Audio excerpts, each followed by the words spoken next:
out into now. Forgotten is the lifeline that seems we don't care about the rest. The peaceful times ever make us blind.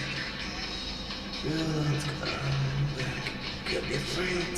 It's time after time, so once again I'm hiding in my room. The peaceful times ever make us blind. When you can fly, you never try. It's only a long, long ago that we have to walk inside the gate for more than ever sure. It was like a nightmare and a stay for me, 'cause nobody wants to die too fast. Daybreak and straight for me, I can see your face, I can hear your voice. Why strange for me, 'cause nobody wants to die too fast. Remember daybreak and strange for me, I can see your face, I can hear your voice.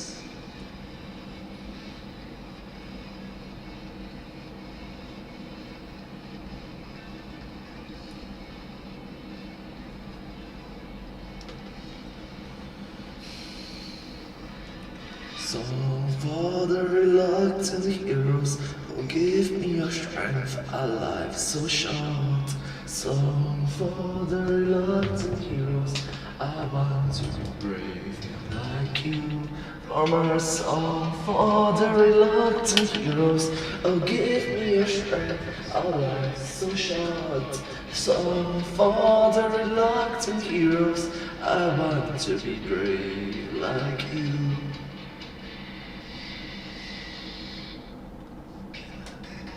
They will not come back, don't be afraid.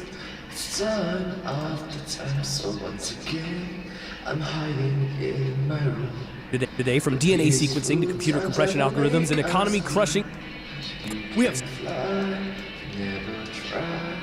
It's only a long, long ago that you have to walk outside the gate, so more than ever is real.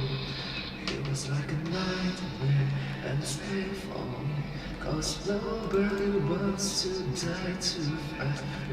We have so much to get through today, from DNA sequencing to computer compression algorithms and economy crushing dollar values, and my first pass at this video was over. It's painful, 'cause nobody wants to die too fast.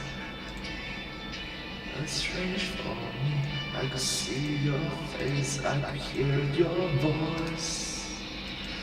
It was like a nightmare and it's painful me, 'cause nobody wants. We have so much to get through today, from DNA sequencing to computer compression algorithms and economy crushing dollar values.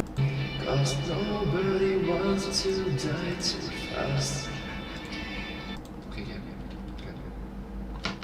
good.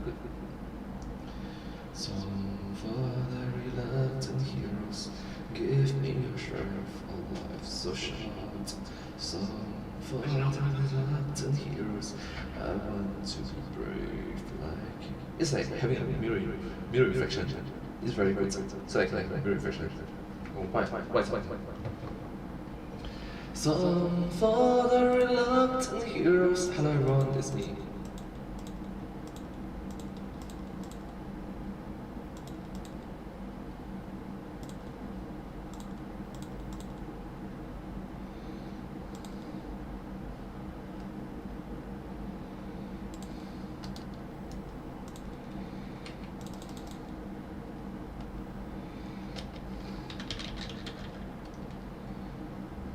Gosh.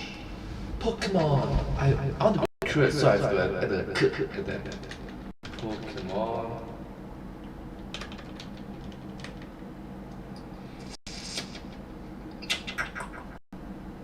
There's the E there. Uppercase.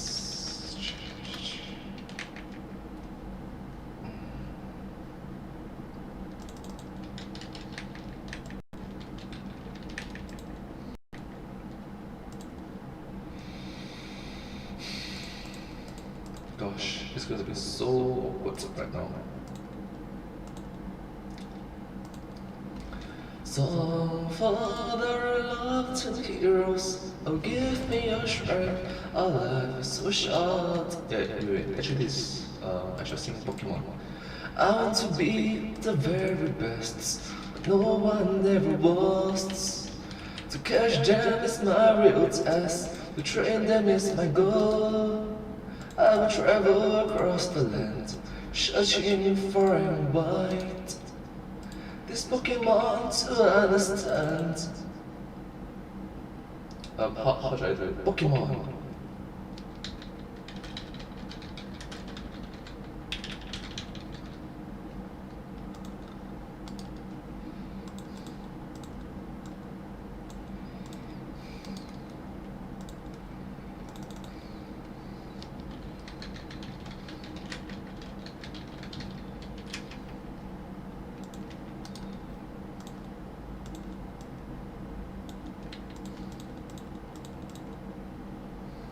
Alright, this could be a nerdy episode for everyone.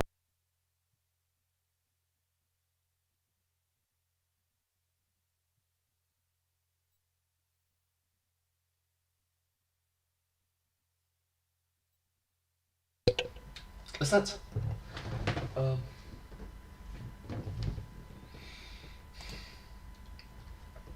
Gonna catch 'em all, Pokemon! Alright.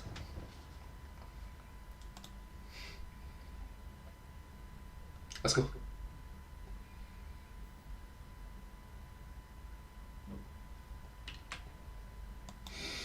Gonna catch 'em all, Pokemon! Hi everyone, it's me! And today, Pokemon and computer science together! Let's go! It's gonna be very episode. For 25 minutes.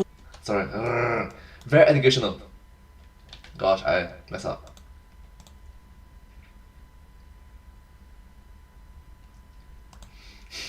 Gonna catch 'em all, Pokemon! Hi everyone, it's me! And today, Pokemon and computer science together! Let's go! Today's gonna be very educational. We have so much to get through today, from DNA sequencing to computer compression algorithms and economy-crushing dollar values, and my first pass at this video was over 25 minutes long, so let's just skip the shenanigans and get started. How Skip the shenanigans and let's get started! on earth does the Pokemon PC storage work? So not sure if you know what is PC. PC is personal computer, so yeah, something like this that I'm using right now. In order to begin even answering the PC storage system problem, we are going to have to agree to some ground rules, because otherwise this isn't going to be a single video. It'd be a running series of videos in a brand new show called Austin Spends 2 Years of His Life Overthinking Pokemon. Okay, so number one is we're not going to touch on precisely how Pokeballs, catching Pokemon, and releasing them from the Pokeballs works. I might have some jokes at the end about this, but that's well outside the scope of this video. Number two, because every iteration of the Pokemon storage and transportation system is called a PC, we will be assuming that the storage system is a computer, since in Japan it's called, well, the personal computer. Yes, fun fact, do you know it's called Persacon, which means personal computer, so yeah.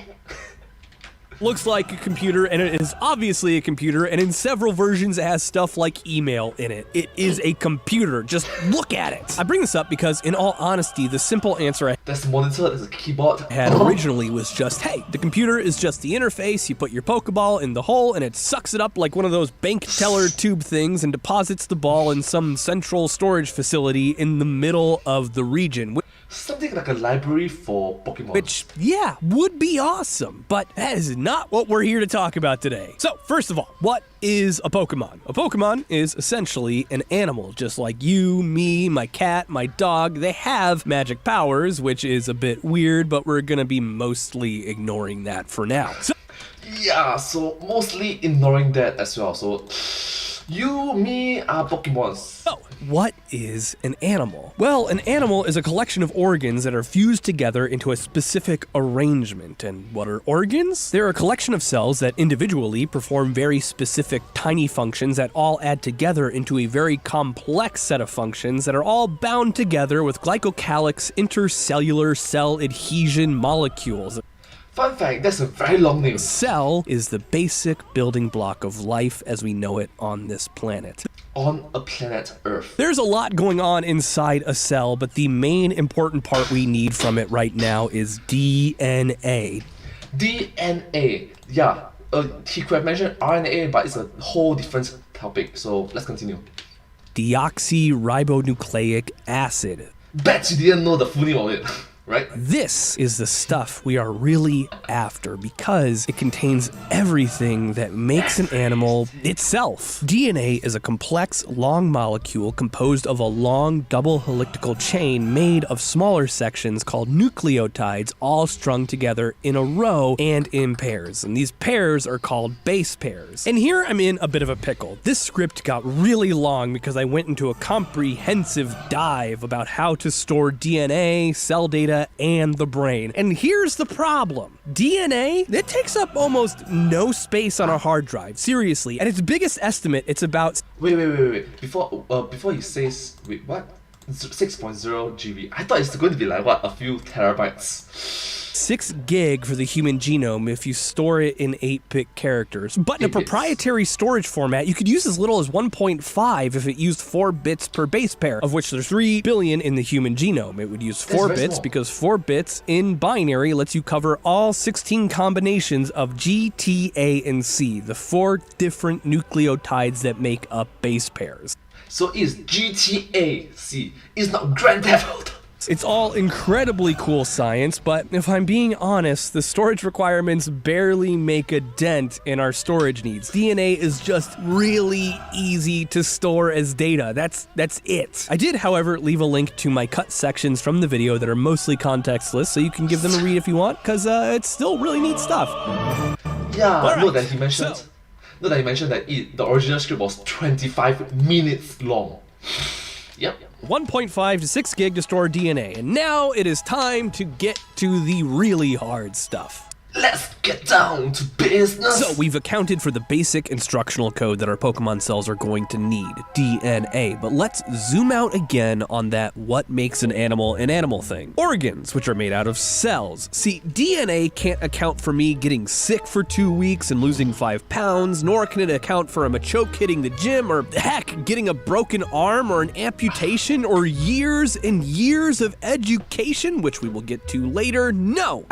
Yeah, something like this scar over here, as you can see. Wait, can you see? Let me just change. Super zoom in. Can you see? Yeah, so that happens. Yeah. Our cells are important parts of our bodies that change dynamically based on our experiences and our choices. And so when you store that EV-trained Skiddo in the PC, if all you're storing is the DNA, the only thing that's gonna plop out when you come back to get it is a generic wild Skiddo with no EV points. You need those muscles to show, which means we're gonna need to store that information too. This is a bit trickier to quantify. See, DNA actually is information, so it's easier to be like, this is a bit and a byte or whatever. All the cells in your body, though, I struggled with that one for quite a bit. Quite a bit! I didn't even think about that, but Get it? Quite a bit.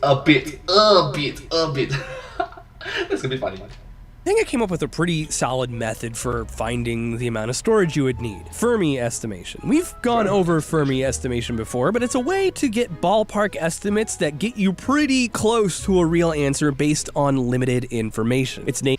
Yes, so not sure if you know, you can go check it out. Fermi paradox, Fermi problem, and Fermi estimations.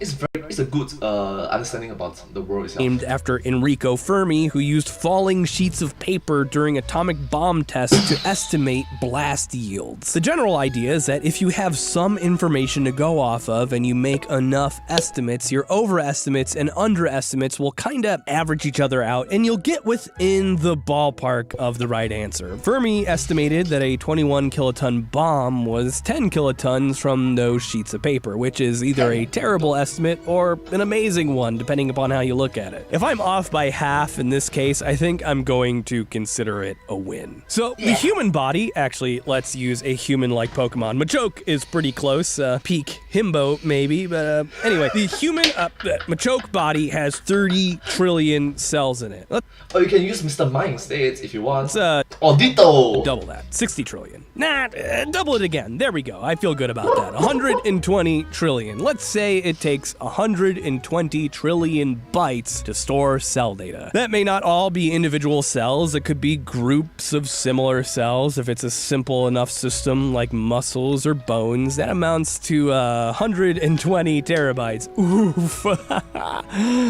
That is slightly worse than the 1.5 gig. See why I ended up skipping DNA? This is not going to fit onto a thumb drive at the time this video is coming out. But I'm sorry to disappoint you, Yugi. You've activated my trap card. Computer science and data compression. Computer science and data compression thingy. Trap card Yu-Gi-Oh! Wait, I really like it that he mentions Yu-Gi-Oh! As in...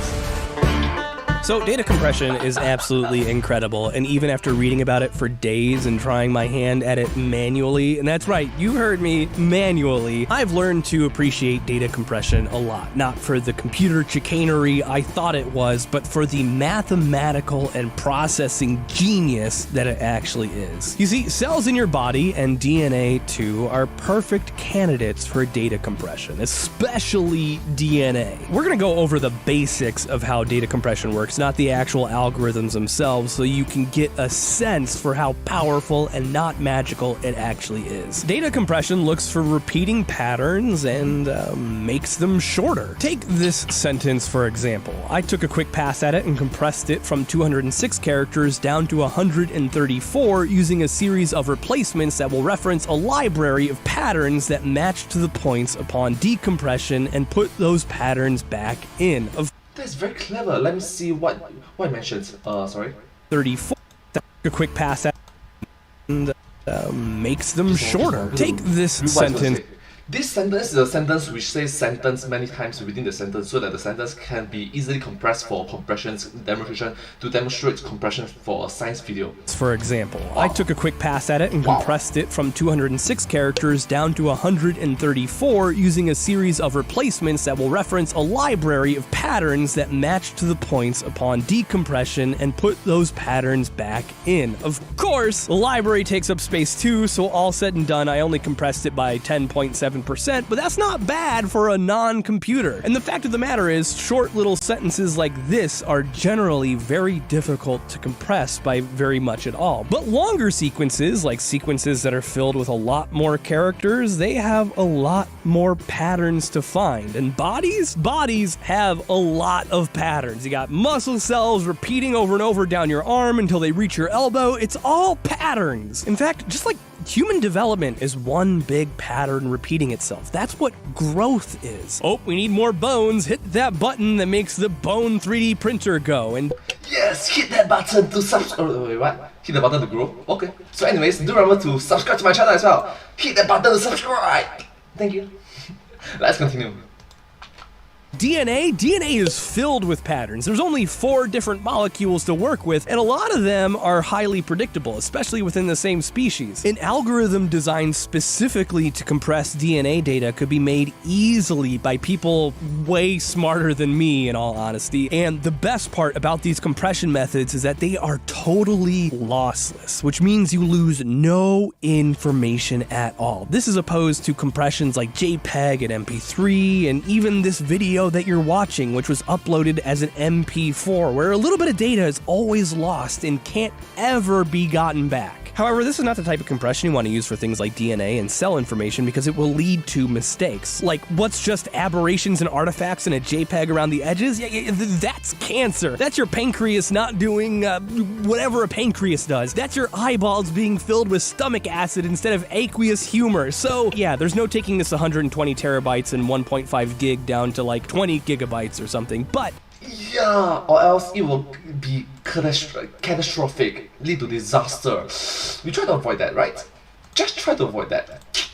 we can do pretty darn good regardless. As far as DNA data goes, I actually wrote a quick little script in Python that was meant to generate sample DNA code to use for demonstrative purposes, and it's probably the worst thing I've ever written. Okay, no, the Bulbasaur thing is the worst thing I've ever written, but it took like hours and hours. Probably should have used a string append or something to avoid so many write commands. Oh well! Anyway, it broke at about 2.79 gigabytes, which at UTF 8-bit encoding of 1 byte per character gives us about 1.4 billion base pairs, less than half my target, but it'll suit its purpose, which is to illustrate just how well even random DNA-like text can be compressed without losing a single thing. I did a few basic compressions, and none did better than WinRAR compressing into the RAR format. I'm sure some super pro level stuff could have done better, but even this basic tool was able to take this 2.79 gig and compress it down to 740 megabytes. That's awesome! Fun fact is from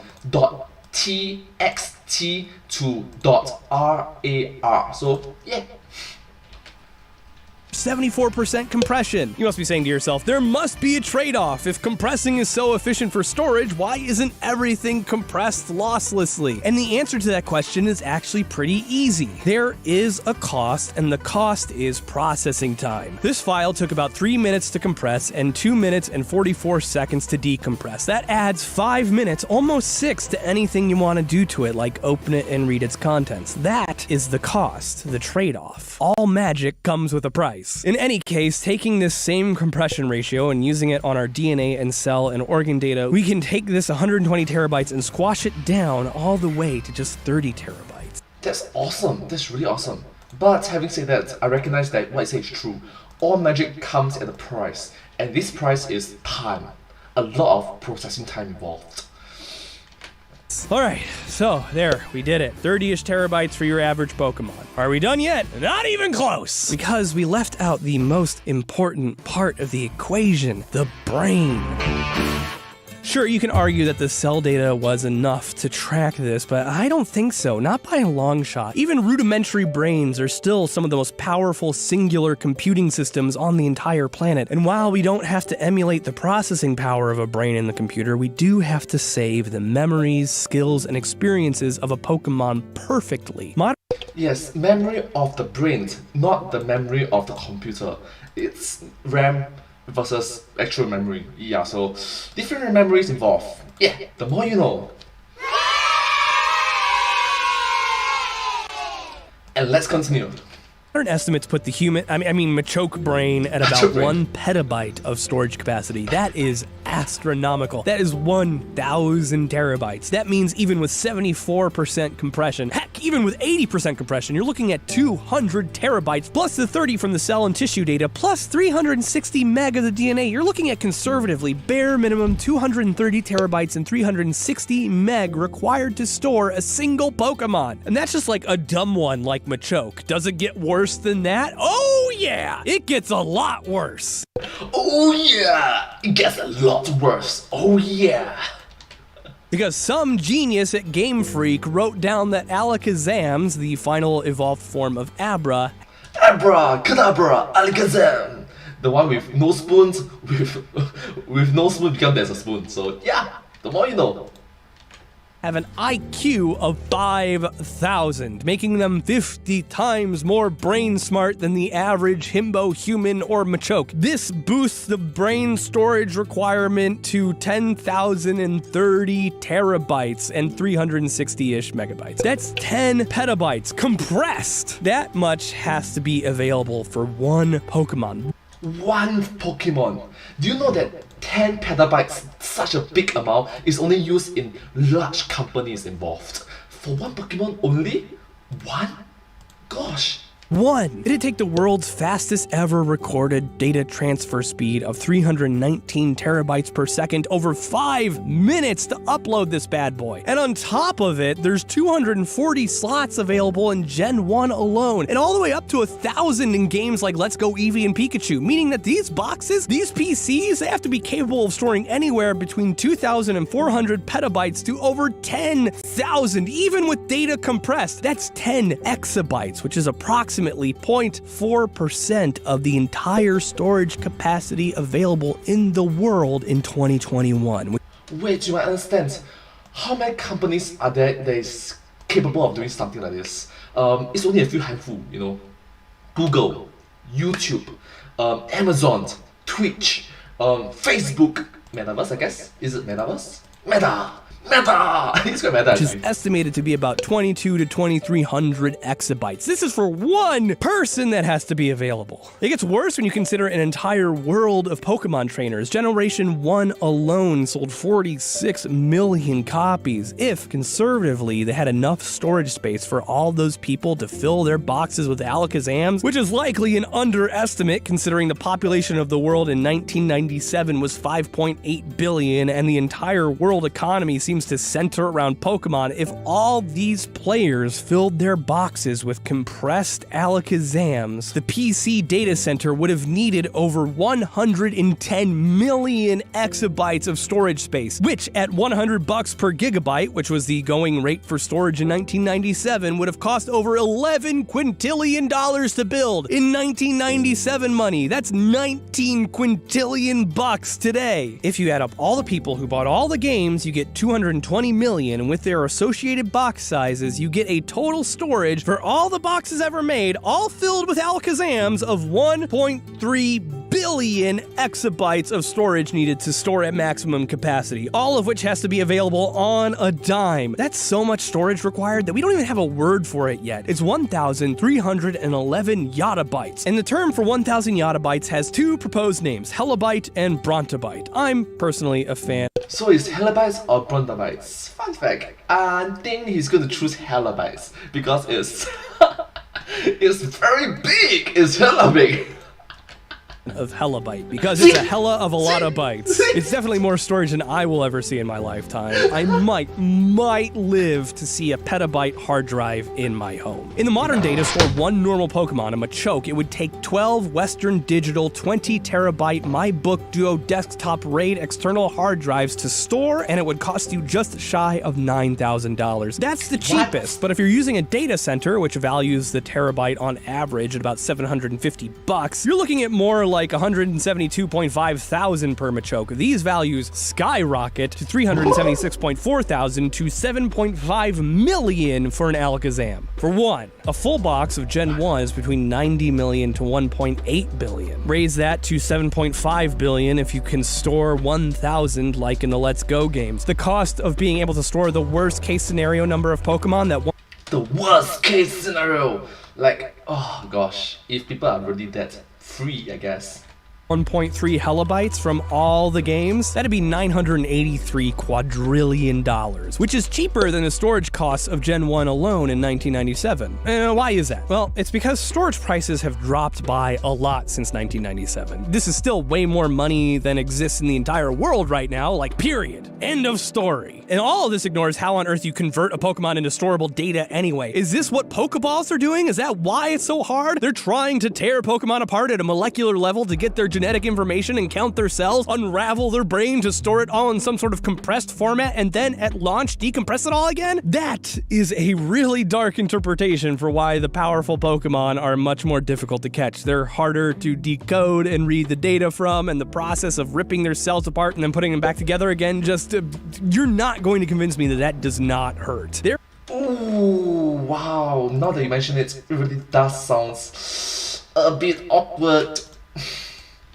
In the Pokeball for seconds, not milliseconds. They probably feel all of that. Every cell in their body being ripped free and scanned so it can be stored in the giant freaking hard drive that's somewhere in there. That's gonna be a yikes for me, dog. Sincerely, Austin. Sincerely, Austin. Oh my god, I made it. Oh, I've been so sick the past 2 weeks. I made it through this video, barely. Oh my god, I'm so tired. And because I made it here, I have to thank my high-tier patrons who make this show possible. Those people are going to be Juan Santa Maria, Mad Lad 616, Miss Kendra, Ronald Coleman, Adeline Hagers, Adadam TP, Nicholas Bellinger, Marissa Resnick, Nick Patterson, and Loretta Mazer. Oh, I made it. Holy cow. Oh, don't have kids unless you're ready to get really sick in wintertime and fall time.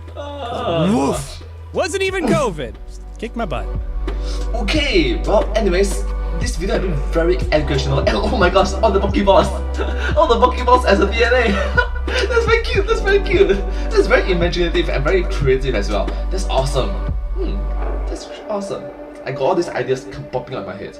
Well, anyways, thank you so much for watching this video. It's very nerdy and geeky, but I find it very educational and fun to watch. It's very entertaining. Oh, edutainment! That's awesome. Anyways, if you do like this video, please remember to like, share, and subscribe to my channel, and comment down below if you have any share of us. Don't forget to follow my channel, and I sincerely appreciate all of your support and encouragement for my work. Thank you so much. It's very motivating, very uplifting, and yeah, I'm sincerely grateful and appreciative for all your wonderful positivity. Thank you so much. But hey, that's just the signs. The signs of. Thanks for watching.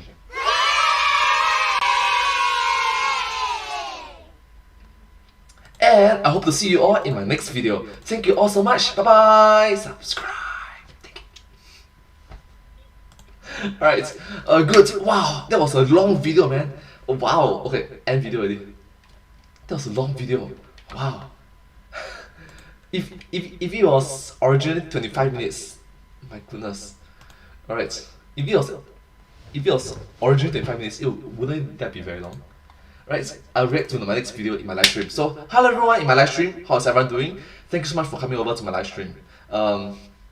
I am just another average Singaporean. I'm humdrum Singaporean. I'm mundane Singaporean. I'm a mediocre, regular, ordinary, boring, plain, mundane Singaporean. But thank you so much for being so supportive and coming over to watch my live stream. How's everyone doing? Box, you got how many? Okay, there you go. So you can fly if you never try. It's only a long, long ago. But you have to walk aside the gate, some more than ever is real. It was like a nightmare and it's painful for me, cause nobody wants to die too fast. That's how it seems like every popular franchise has a character who... What am I doing? Gosh, what am I doing? Okay, good. Song for the reluctant heroes. Oh, give me your strength. Hello, everyone, it's me.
Let's learn, and today, let's learn structure.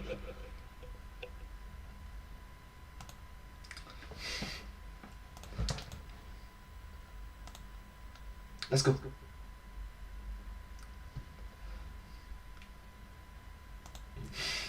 I am Groot! Hello everyone, it's me! I am Groot! And let's learn a new language together! Let's go! You ever notice how... I'm sorry, I messed up the intro. Ah, gosh.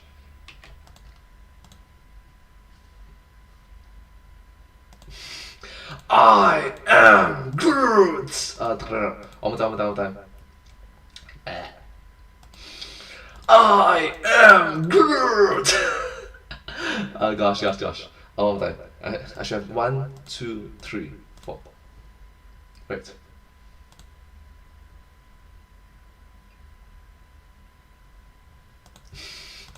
I am Groot!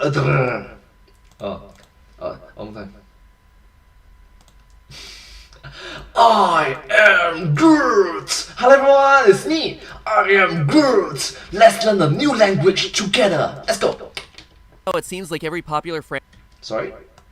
You ever notice how it seems like every popular franchise has a character who doesn't talk, or barely talks? And how they are always so beloved? Snoopy? Check. Kenny from South Park? Check. Chewbacca and R2-D2? Double check. Pikachu, Groot, Hodor for crying out loud? Check, check, and screw you, Bran. So you know what, guys? I'm just gonna do a bit of a rebrand. From now on, I'm gonna limit myself to saying 5 things. Matt, Pat, Theory, YouTube, Diet Coke, and subscribe. YouTube, Matt, Pat, subscribe, Theory.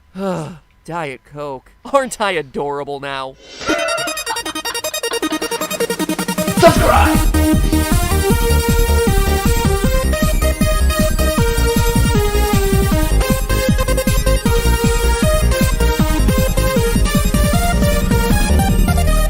Hello, Internet. Welcome to Film Theory.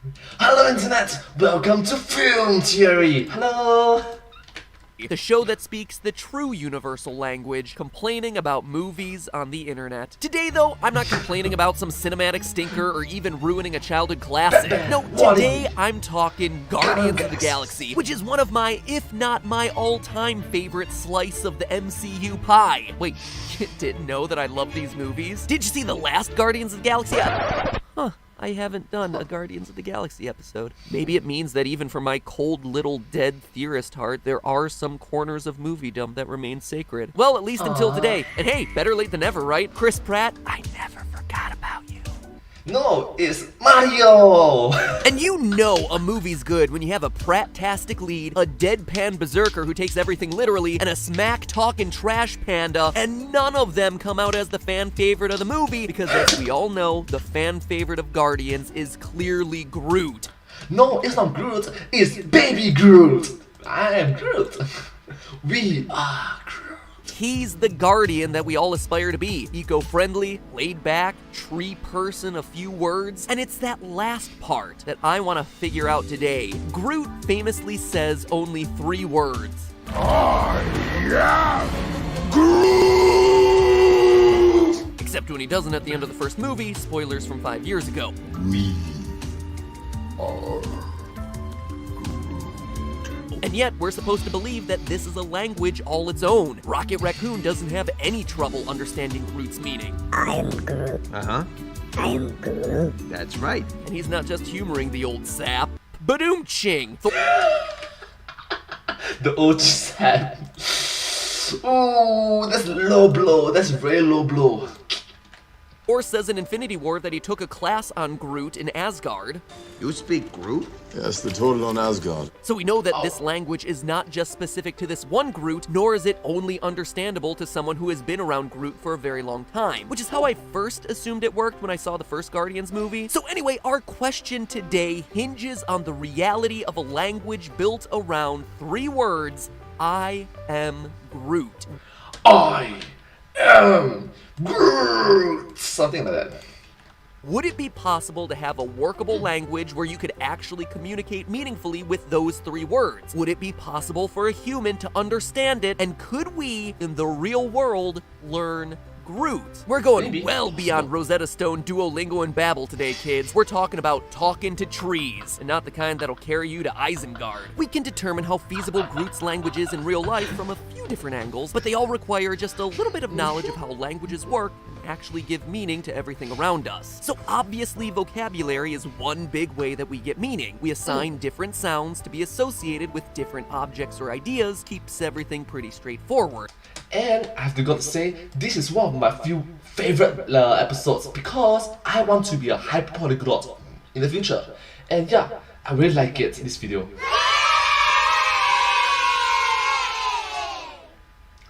Hyperpolyglot is someone that can speak a lot of different languages. More languages than a polyglot. Get it? Hyperpolyglot.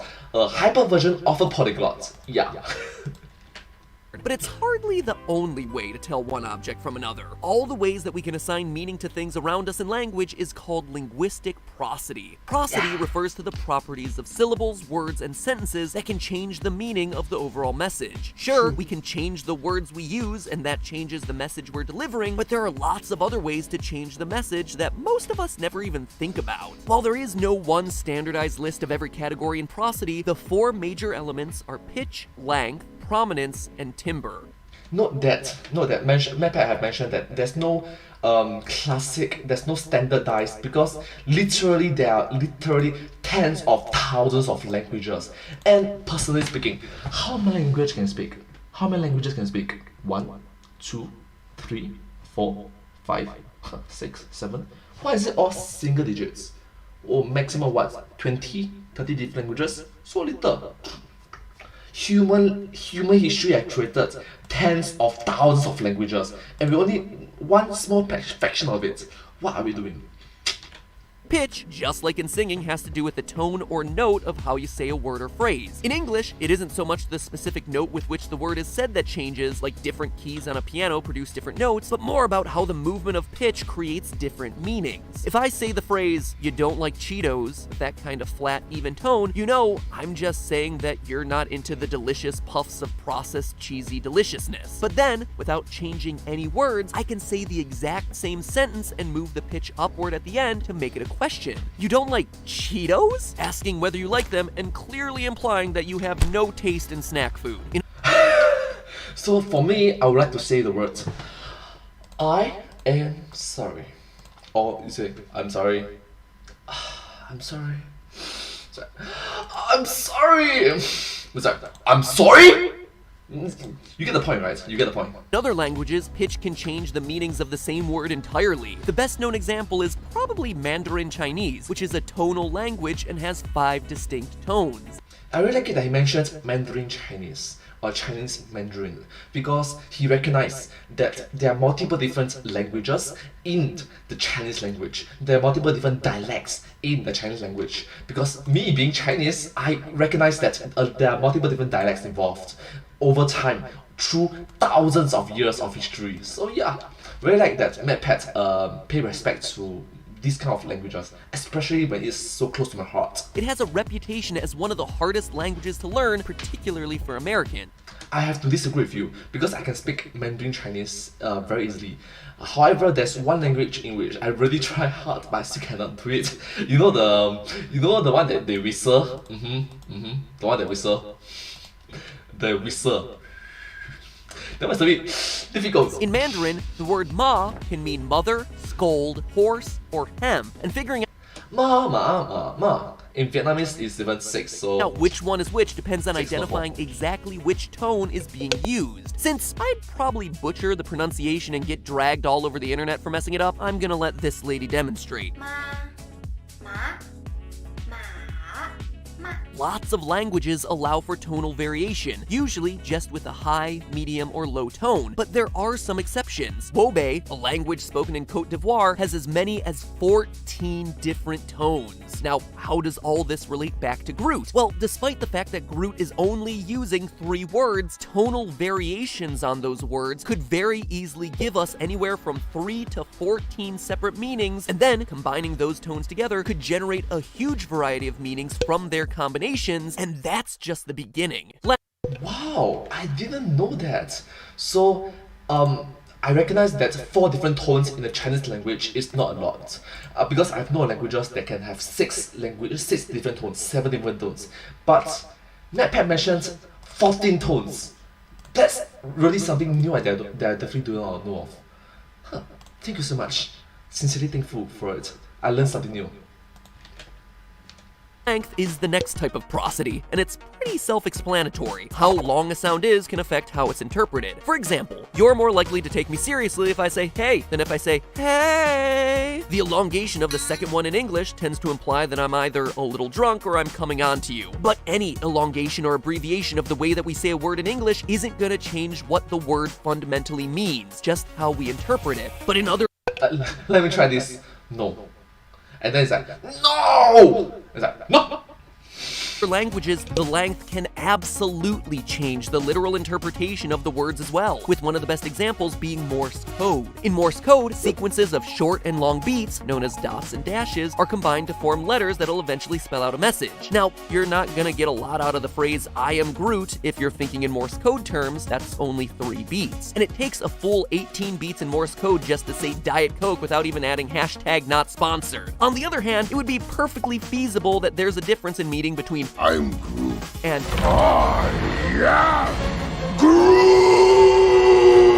well, it's hard to measure the lengths of words exactly. You can use music as a proxy, and at least say that you can compare the length of words to a whole note, half note, quarter, eighth, or 16th, and that gives you a lot more room to work with. So as long as Groot can keep time by tapping his, I don't know, he doesn't have toes, his roots, I guess, he can get a lot of different His branches, his stems, I guess. rhythmic variations out of that single catchphrase. We'll add how many different variations to the calculation in just a minute. The next bit of prosody for us to consider is the one that I experience every time I get a phone call from a number that isn't saved into my phone. Stress, or even when the number is saved into my phone. It's a phone, I don't want to talk to you. Also known as accent, or emphasis, or prominence. Ironically, linguistics can't make up its mind about what it wants to call its own terms. Anyway, So there's stress, accents, emphasis, prominence. the meanings of phrases and sentences can change dramatically when we either stress or don't stress a certain part. My favorite example of this is actually a meme that's melted the brains of Redditors for years. The sentence, "I never said she stole my money," has vastly different connotations when you stress each different word. "I never said she stole my money" indicates that somebody else accused her of being a thief. "I never said she stole my money" implies that you think she probably jacked your wallet, but you weren't going public with that. "I never said she stole my money"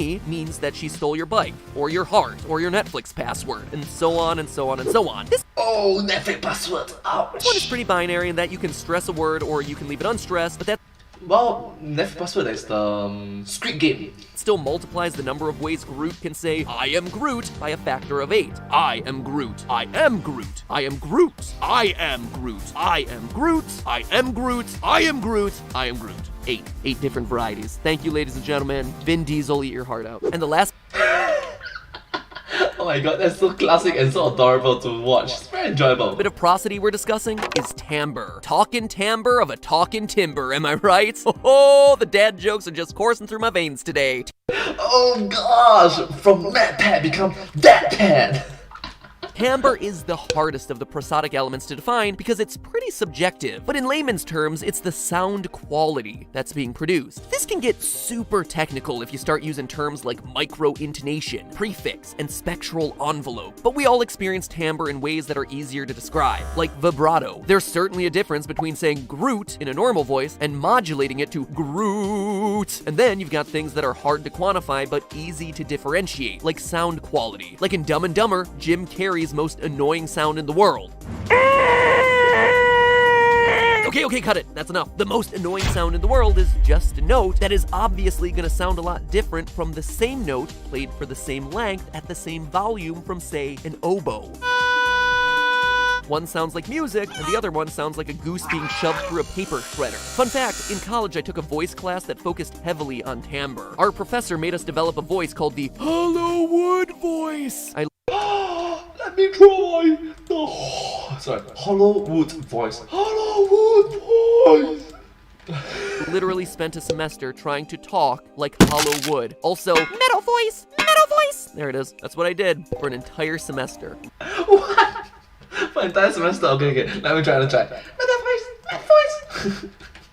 Better voice. Ladies and gentlemen, the life of a theater major. Ironically enough, A+. even with a name like Hollywood, I am still no better at translating Groot. What a waste. That was Hollywood. This is actually part Hollywood, part Broken Earth. Putting that college education to use. Now, from here, we can keep going Oh my god, Hollywood. Can I get a Hollywood because Groot is a wood? down the old timbre road if we were to include things like coloration and sound quality and vibrato, at which point the permutations of I am Groot would be infinite. But timbre rarely affects the meaning of language, it more affects the experience of it. Morgan Freeman's voice doesn't fundamentally change what's being said, it just makes it more soothing and buttery. What does the fox say? A ring-a-ding-ding? I don't know what it is with Morgan Freeman in my episodes lately, but like butter. Therefore, I'm gonna leave timbre out of the calculations, though Groot's timbre would definitely fluctuate based on his mood.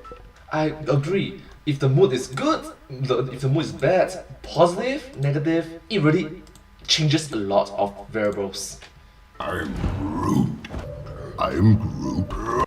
Wait, can you imagine Morgan Freeman actually saying the words "I'm Groot" in his smoothing tone, very calming, very relaxing voice? I am Groot. So is there enough variation in the way that Groot can say those 3 magic words to make it an official language? Well, let's imagine a best case scenario. If we say that Groot's language has as many notes as Woebei's 14, that length can be distinguished into whole, half, quarter, eighth, and 16th notes to create different meanings, and that the meaning changes when a word is stressed or unstressed, well, we get a lot of different ways of saying that phrase. 2,744,000 ways, to be exact. Maybe that's being a bit too optimistic though. So if we keep the tones, but instead of using all those differentiations in length and instead focus on whether the word is short or long, like in Morse code, we still end up with 175,616 different variations of I am Groot. For comparison, the 2nd edition of the Oxford English Dictionary gives the English language a strangely similar number of words at 171,476. So the number of ways that we can say I am Groot are at the level of the English language. Not too shabby. I, for one, am pretty darn happy with those findings. We have made a solid case for Groot's language here, but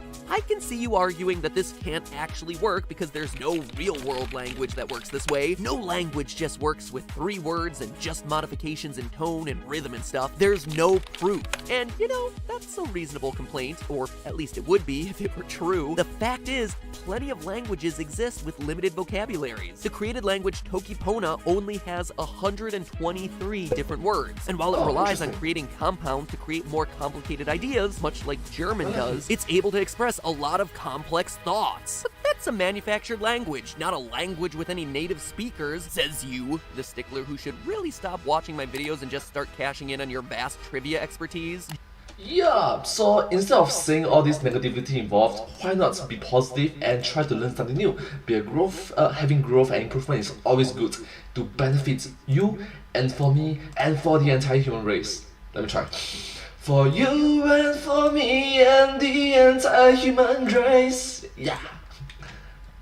Jeopardy is calling to you, friend. Alright, so if you only want to count languages that are native to a specific real-world culture somewhere on planet Earth, at this moment there is a real-world language that gives us a new minimum of words in a vocabulary, and that number is 0. On the Canary Islands, the native Silbo-Gamero language is composed entirely of whistles. No spoken words whatsoever. Wow. Let me try. That sounds like you probably can't say much with it, but you would be incorrect. Ooh. So there you go. Groot's 3-word vocabulary is 3 more words than a language actually needs, which then by proxy means that we could learn to speak Groot, right? Fans could gather at Comic-Con like Trekkies do at conventions, except instead of speaking Klingon, they'd be speaking Groot. No, you can't. As much as I would love to see it, according to Maximus the Mad in the War of Kings series, it's likely impossible. Groot only sounds like he's repeating his name over and over because of his hardened larynx, and the key to understanding him is to listen to the sigh of breeze beneath it, the nuance of meaning. For one, listening for some kind of magical breeze is not really an area of prosody, but more relevant is the hardened larynx bit. Humans do not have a hardened larynx, and it's not worth trying to figure out a way to get one because in people, a hardened larynx is actually a serious medical condition. In this condition, called presbylarynx, That's a problem. So that's a big problem. people have incredible difficulty speaking loud enough to be heard easily. And Okay, so that's a new word for me to know. Yeah, thank you so much, MyPath, for being so educational, and thank you so much for teaching me about it. I learned a lot. we have to find other non-verbal forms of communication like sign language to help. So at the end of the day, the condition that would allow us to speak Groot would actually prevent us as humans from speaking any words loud enough to be heard at all. Guess we'll just have to stay rooted and come to terms with the fact that when it comes to speaking Groot, we won't be able to branch out. But hey, I am Groot. I am Groot. I am Groot. Ooh! holiday theory wear is still available. So if you like soft, cozy, oversized things with hoods and in the color black, well, boy howdy, did we create something for you. We're calling it Holidays in the Hood because, well, it's cold outside, so we wanted to keep everyone cozy warm with a hood. Hats, coats, sweater dresses, PJ pants, even this film theory hoodie has a hood. Ladies and gentlemen, unbuckle your safety belts because we have reached the altitude of peak comfort. Links are where they always are, down in the description below. And if you order in the next few weeks, it's all guaranteed to arrive before Christmas. But don't wait too long because a lot of the items are selling out fast. Alright, well, thank you so much for watching this video. I hope that this video has been very wonderful to watch. It's very cute and adorable. Moreover, it's very educational. I learned a lot from this video. I hope that you learn a lot of this video. I hope that you learn a lot from this video when watching this together with me. Thank you so much for watching this video together with me. And yeah, if you do like this video, please remember to like, share, subscribe to my channel, and comment down below if you have anything to share with us. If you have anything to share with us, thank you so much. And don't forget to follow my channel, and I hope to see you all in my next video. Thank you so much. But hey, that's just a theory, a film theory, and cut. And I hope to see you all in my next video. Bye bye! Once again, please do remember to subscribe to my channel. Thank you. Let's go. There's 2 videos now. Jingle bells, jingle bells, jingle bells. Oh, wait. Disney's body count. Wow, this is gonna be dark.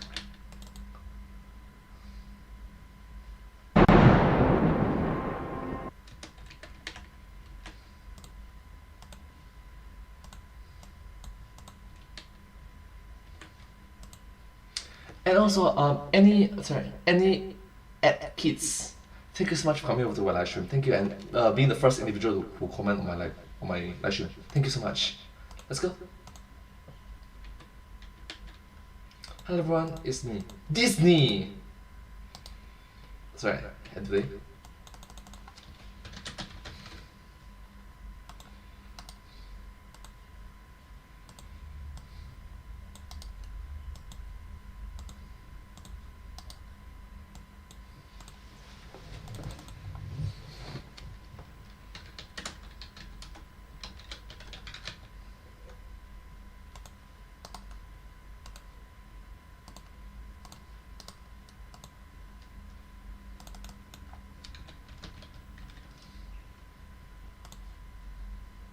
No bodies I spelled wrong, gosh.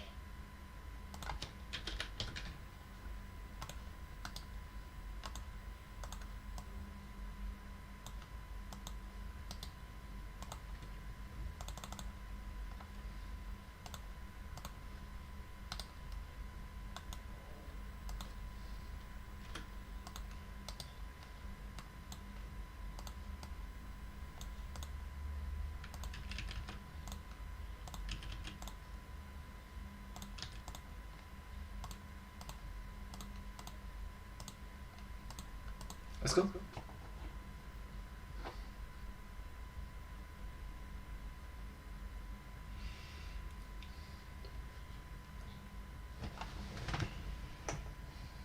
One, two, three, go.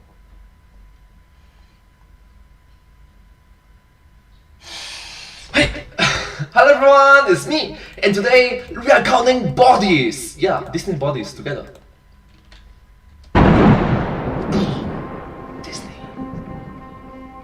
Disney.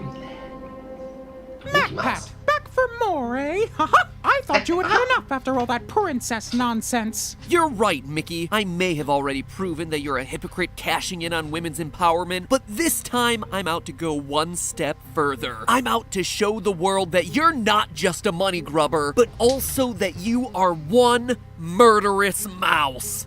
Whoa! Wow, that's a huge education. That's a huge accusation. It's gonna be a very, theory. But we produce family-friendly movies, MatPat. Totally brand-friendly. Tell that to the victims in your movies. Oh yeah? And how many people have I killed then, MatPat? 10? 20? A few hundred? A few thousand? Tens of thousands. How many so smart. I dare you! Actually, right, Mulan is the only princess that kills the most bird, right? Mulan. She went to war. Duh, she went to war. Hello, Internet! Welcome to Film Theory! Hello, Internet! Welcome to Film Theory! Hello! Call us Detective Pikachu, because we're solving the mysteries you didn't ask about and might not have actually wanted to know about. True, Pikachu! Detective Pikachu! Pika Pika! Like our episode on WALL-E, where I talked about the fact that everyone is a cannibal, or all those theories about child murder. Those are good ones to catch up on with your hot cocoa during these lazy holidays. And hey, while everyone else is starting their holidays early, I'm still gung-ho about giving you a present of film theory specific merch being available for the first time ever right now. Film theory hoodies and socks. Alright, this video came out in the year 2018, so a lot of things have changed by then. Right now it's in the year 2020. Coincidentally, it's also in December. They're warm, they are super high quality with embroidered patterns and patches into the fabric, and they're available for delivery in time for Christmas if you order in the next few days. We all know that theaters are way too cold. Show everyone in a theater that you're proud to overanalyze what you're seeing up on screen, and that you're staying warm and snuggly in the process. Links are in all the places you would expect those links to be. Come on, this is YouTube. It is not your first time at the rodeo. You know how this works. But that's not the only present I'm getting you for the holidays this year. I'm also giving you the gift of ruined childhood classics. Okay, please don't. Let's keep it family friendly and wholesome. Let's cherish the innocence and genuine, pure, true self of ours. So strap in for a particularly stabby one today, and quite honestly over the next couple weeks, because I'm starting in on what's turning out to be one of the most monumental feats of my entire film theory career. I am dissecting every major Disney movie. That means every Disney animated film that's been in theaters since 1939 to determine once and for all which is the deadliest of all the Disney movies. And, if I can swing it, what is the overall total kill count for the entire Disney canon? And whew boy, it is so much harder than it looks. Okay, one question. What is wrong with you, my pet? Why are you ruining childhood? Such pure, honest, innocent childhood. Why? I'm a fan, but why? In case you haven't noticed over the years, Disney movies, for all their cute talking animals, can get surprisingly dark, and the characters are pretty darn good at killing one another, and in some really creative ways too. I mean, Clayton in Tarzan hanging himself with a vine, Oliver and Company's electrocution by subway track. Some of this stuff is better than the slasher movies that you see in Dead Meat's Kill Count series. I mean, sure, some Disney movies only managed light emotional scarring, but when you start dealing with dragons, snow monsters, and very sharp sewing equipment, you start running into some serious collateral damage in a hurry. But just how much are we talking about? Well, it is way more than you'd think, especially considering that this lineup is all G or PG rated and intended for kids. But looking across all of Disney's history, across its 60 Disney Animation Studio theatrical releases, I'm aiming to find out where the mouse is not just killing it at the box office, but also literally killing everyone you see on screen. On the fictional worlds, in the fictional worlds, yeah. And if you think this is just a matter of a little counting here and there, you are sorely mistaken. There is so much more here than meets the eye, as evidenced by the fact that I thought this was just going to be one straightforward episode, and has now blown up into a 3-episode mini-saga through the depths of the Disney catalog, covering everything from the ecology of the Pacific Islands, to the biology of the African Serengeti, to the ancient history of the Grecian Isles. Oh yeah, we are going thorough with this one.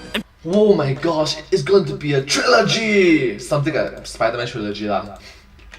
Telling you now, by the end of this little mini-series, you are going to be struggling to crawl out from under the heaps of animated bodies piled up on top of you. So what is the deadliest Disney movie? Place your bets now and see if you're right at the end. I don't know, you can make a little bet about it with your family, or whoever you feel comfortable talking about this topic with. Hey, Mom and Dad, what do you think the deadliest Disney movie is? Bet you $5 it's Meet the Robinsons. Don't do that, that would be a stupid bet. Spoiler. Alright, spoiler alert, it's not going to be hundreds, it's more than that. It's not going to be thousands, it's more than that. It's not going to be tens of thousands, it's more than that.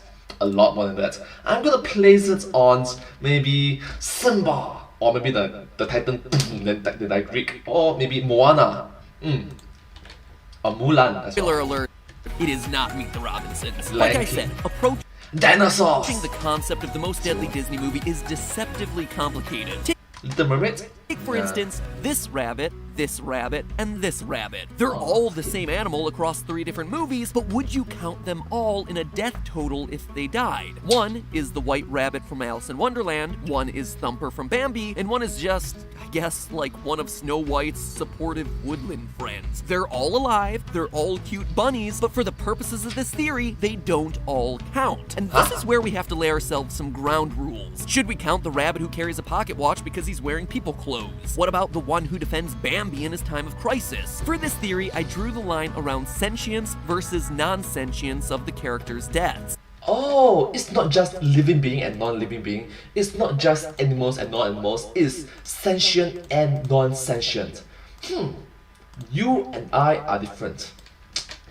One thing that's really obvious in Disney movies is that different species may or may not be sentient in any given movie. Usually humans, or at least humanoids, take the spotlight, but in movies like The Lion King, animals are the focus. They are clearly sentient, and most importantly for our purposes, they can speak. So let's just set the rule. If animals can speak, or if they act as intentionally driven characters, like Maleficent's pet raven Diablo, then they count in our overall death total. We also can't extrapolate beyond the actions taken in the movie that we're watching. Did the colony established by John Smith eventually go on to kill thousands of natives in the 1995 Pocahontas?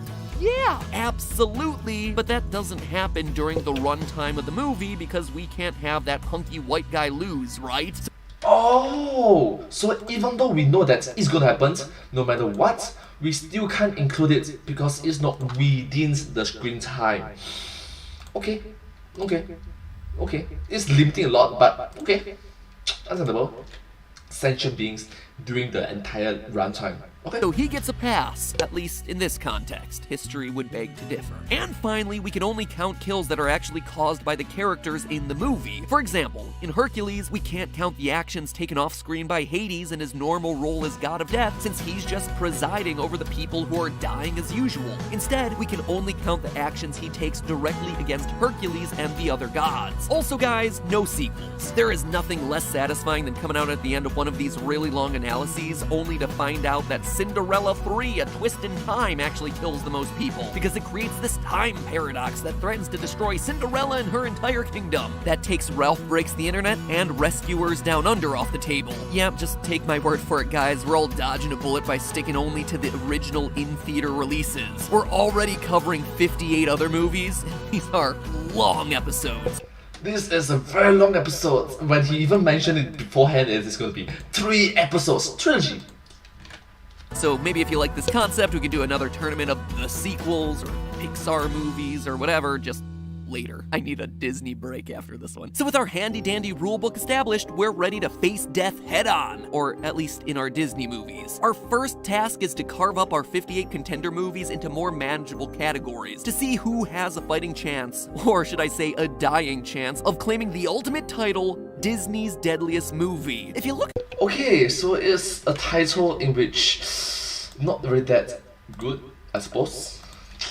across the spectrum from 1939 to today, you'll see that these movies fall into a few pretty distinct categories when it comes to death. You have no death movies, single or double death movies, low kill count movies, and then you have the really heavy hitters. There aren't too many mid-level death movies in Disney's canon, surprisingly. You're either all in on the murder, or you're not, and you're questionably family-friendly. Our job is to figure out who's in that last category, and then suss out who's the biggest offender from the last 80 years of filmography. Starting at the very beginning, there is a whole slew of movies in the Disney canon where the kill count is either 0 or just a really low number. Movies like Dumbo, The Jungle Book, Sword in the Stone, and 101 Dalmatians are all no-kill movies.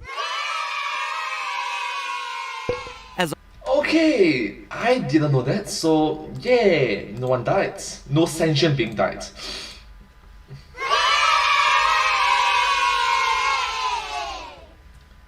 That's great. I suppose that's great.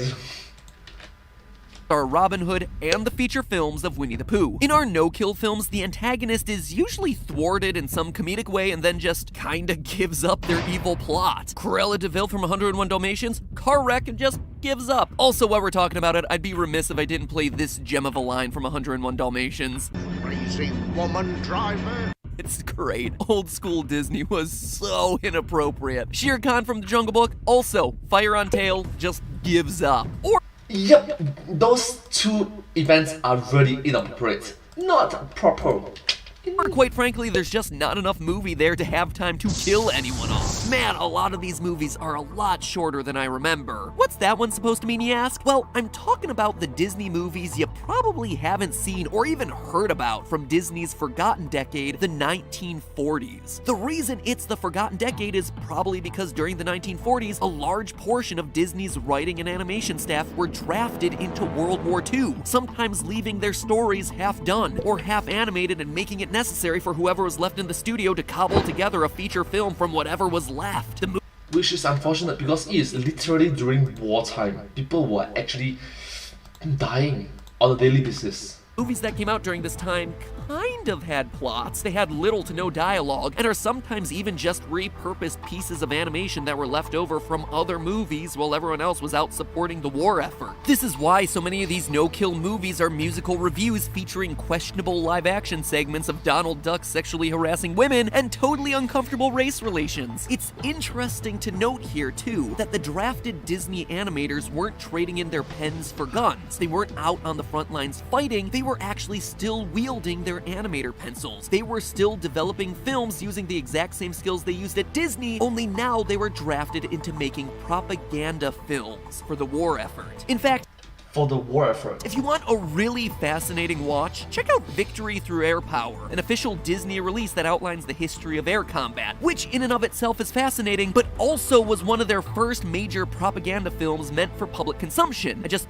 didn't include it in the overall kill count since, you know, it's World War II. There were a lot of deaths, but they were historically accurate deaths. It's just a fun fact that I came across while I was researching for this episode and I thought you might enjoy, but it also explains why you don't see a lot of full character arcs or deaths during the films from this time period. It also makes you look at propaganda films and Disney movies just a little bit differently. Probably merits a theory for another day. Regardless, for as short, boring, and culturally inappropriate as a lot of these might be, Yes, it is culturally inappropriate right now. Maybe back in the days when you wanted to live or die, this kind of cultural inappropriations is required, is necessary, is a necessity. But in the year 2021, nah, please don't, it's not a good thing. this theory, I'm digging up all the skeletons of the past and need to know whether anyone dies in Disney features like The Three Caballeros and Fun and Fancy Free. And holy shattered childhood. Some of these movies are shockingly brutal. While most of them do rack up 0 kills, you have yourself some horrific surprises, like Make Mine Music, where a whale whose only goal in life is to sing at the opera gets himself harpooned to death in a mistake and takes 4 sailors down in the process. Also, a wolf dies, so that one has a total of 6. Or you have Melody Time, where we see the story of Little Toot, who honestly should be renamed Big Body Count after his pranks decimate a giant tanker and an entire city block. That's a body count in the double, if not triple digits. Next, there's also a slew of movies where only the head villain gets the axe, or just the head villain and like 1 or 2 other people he kills during his first scene of the movie just to show how evil of a villain he is. In these cases, they've already shown themselves to be 100% irredeemable, so you don't have to feel badly about their gruesome, grotesque murder. Snow White, only the evil queen dies. Sleeping Beauty, Maleficent, and her underling Raven Diablo. Lady and the Tramp only kills a rat, but remember it counts because it's a movie filled with sentient animals. The Rescuers have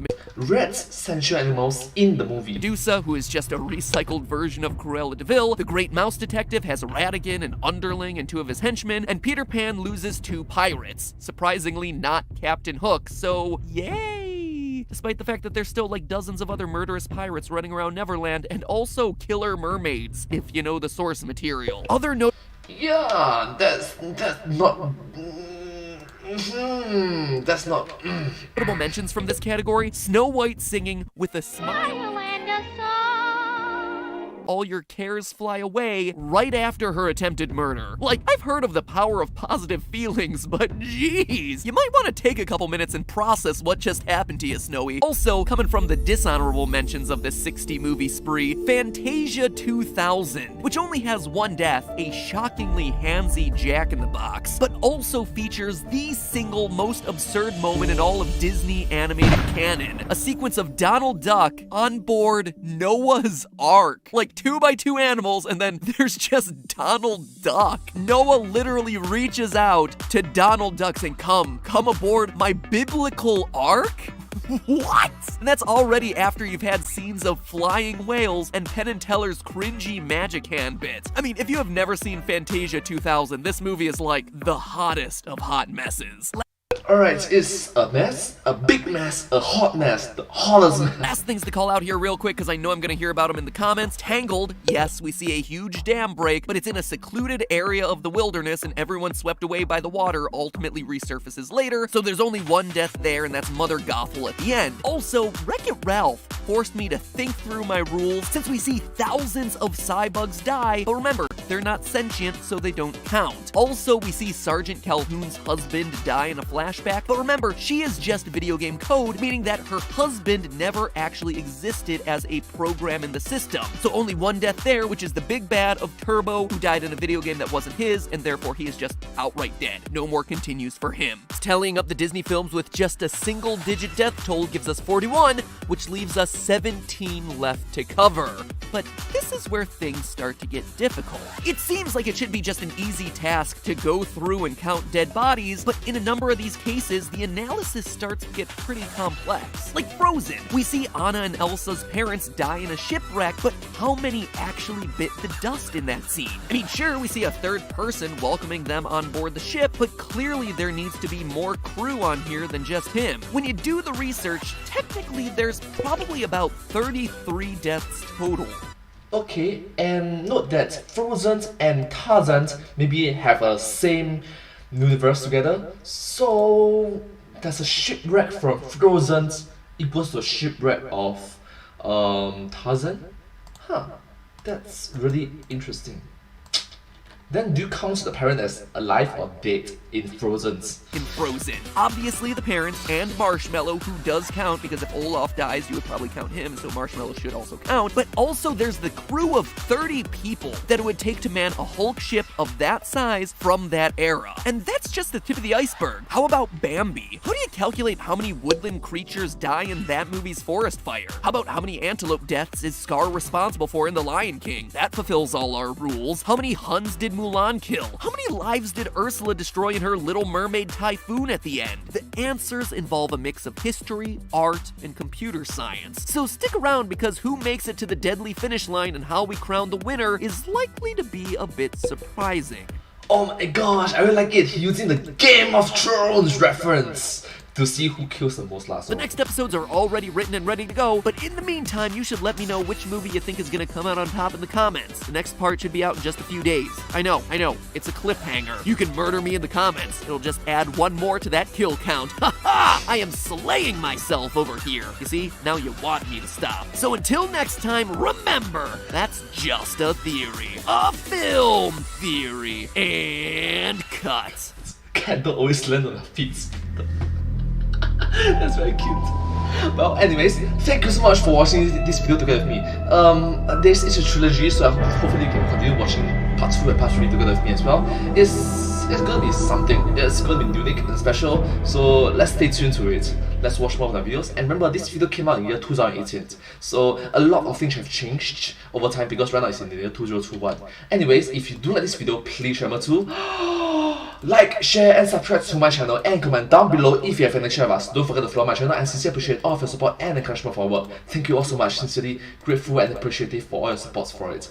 But hey, that's just a theory, a film theory, and cut.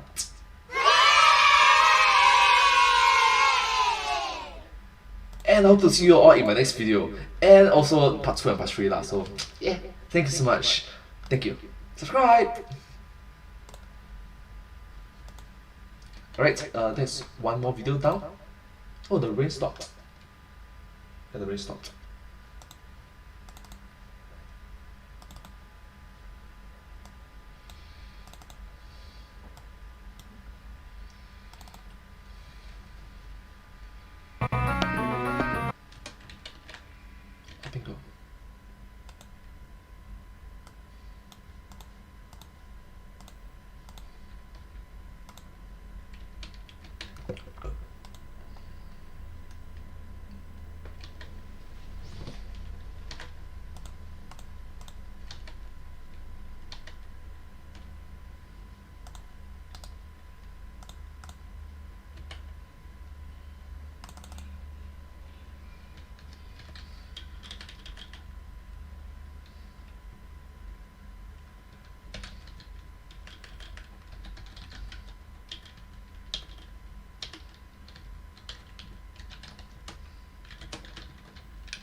Hello everyone, it's me, and today, Christmas equals to bad?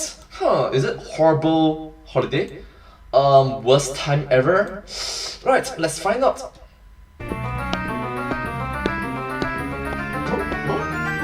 MadPat, Jonah, Link.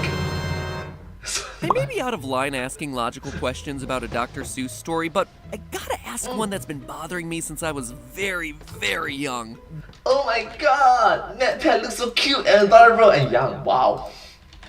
What the heck is a Grinch? Biologically, I mean. He's a furry green monster that lives alone in a snowy cave. There seems to be only one of him. He hates everyone, and yet he still owns a dog. According to the poem, he can slither like a snake through the Who houses, and according to the lyrics of You're a Mean One, Mr. Grinch, at various times he's a crooked, jerky jockey, a nasty, wasty skunk, and a greasy black banana. I mean, internet! Your guess is as good as mine. Or I guess my guess is as good as mine, because I know at some point I'm gonna have to be the one to answer my own question, aren't I? True, so it's something like, what do you think about it? Right? It's lonely being a theorist sometimes.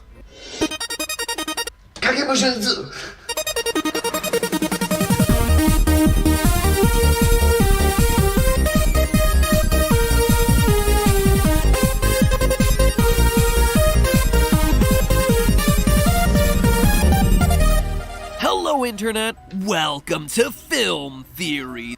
Hello Internet! Welcome to Film Theory! Hello! The show that'll warm the cockles of your heart and then inspire you to look up what cockles actually are. Fun fact. Apparently, Fun they're fact. small bivalved mollusks, and the reason we say cockles of our hearts is because somebody hundreds of years ago mixed up the Latin word for snails with the Latin word for ventricle, and we just never bothered to fix it. Yeah, so this Western individuals is a bit, Anyway, with the ethically compromised holiday of Thanksgiving behind us, it's time that we go straight into Christmas mode. This wonderful holiday back in the days, a few hundred years ago, a few thousand years ago, not the best. People die. People really die. Is the season for nostalgic remembrances of advent calendars, elementary school pageants, oh, the cringe, and walking through the aisles of Toys R Us, rest in peace, all while being enchanted by things like Press S to pay respect. dolls with stretchy arms and uncomfortable pieces of plastic that'll bruise the bejesus out of your ankles. But it's important to consider that not everybody remembers those times so fondly. Of course, I'm talking about the Grinch, one of the most plainly evil characters in all of the Western canon. Sure, I can get behind some anti-heroes who make questionable ethical choices, but stealing the source of joy from all the Who children in all of Whoville is simply beyond the pale. So who is Whoville? Who people? Who? Of course, the Grinch also has one of the most memorable turnarounds of any villain that I can think of when he brings everything back to the Who's, and more importantly, has a very literal change of heart. To use the original source material, we should say that the Grinch's heart Grew 3 sizes that day. And he dies, because biologically speaking, if that happens, his body will not be able to function properly.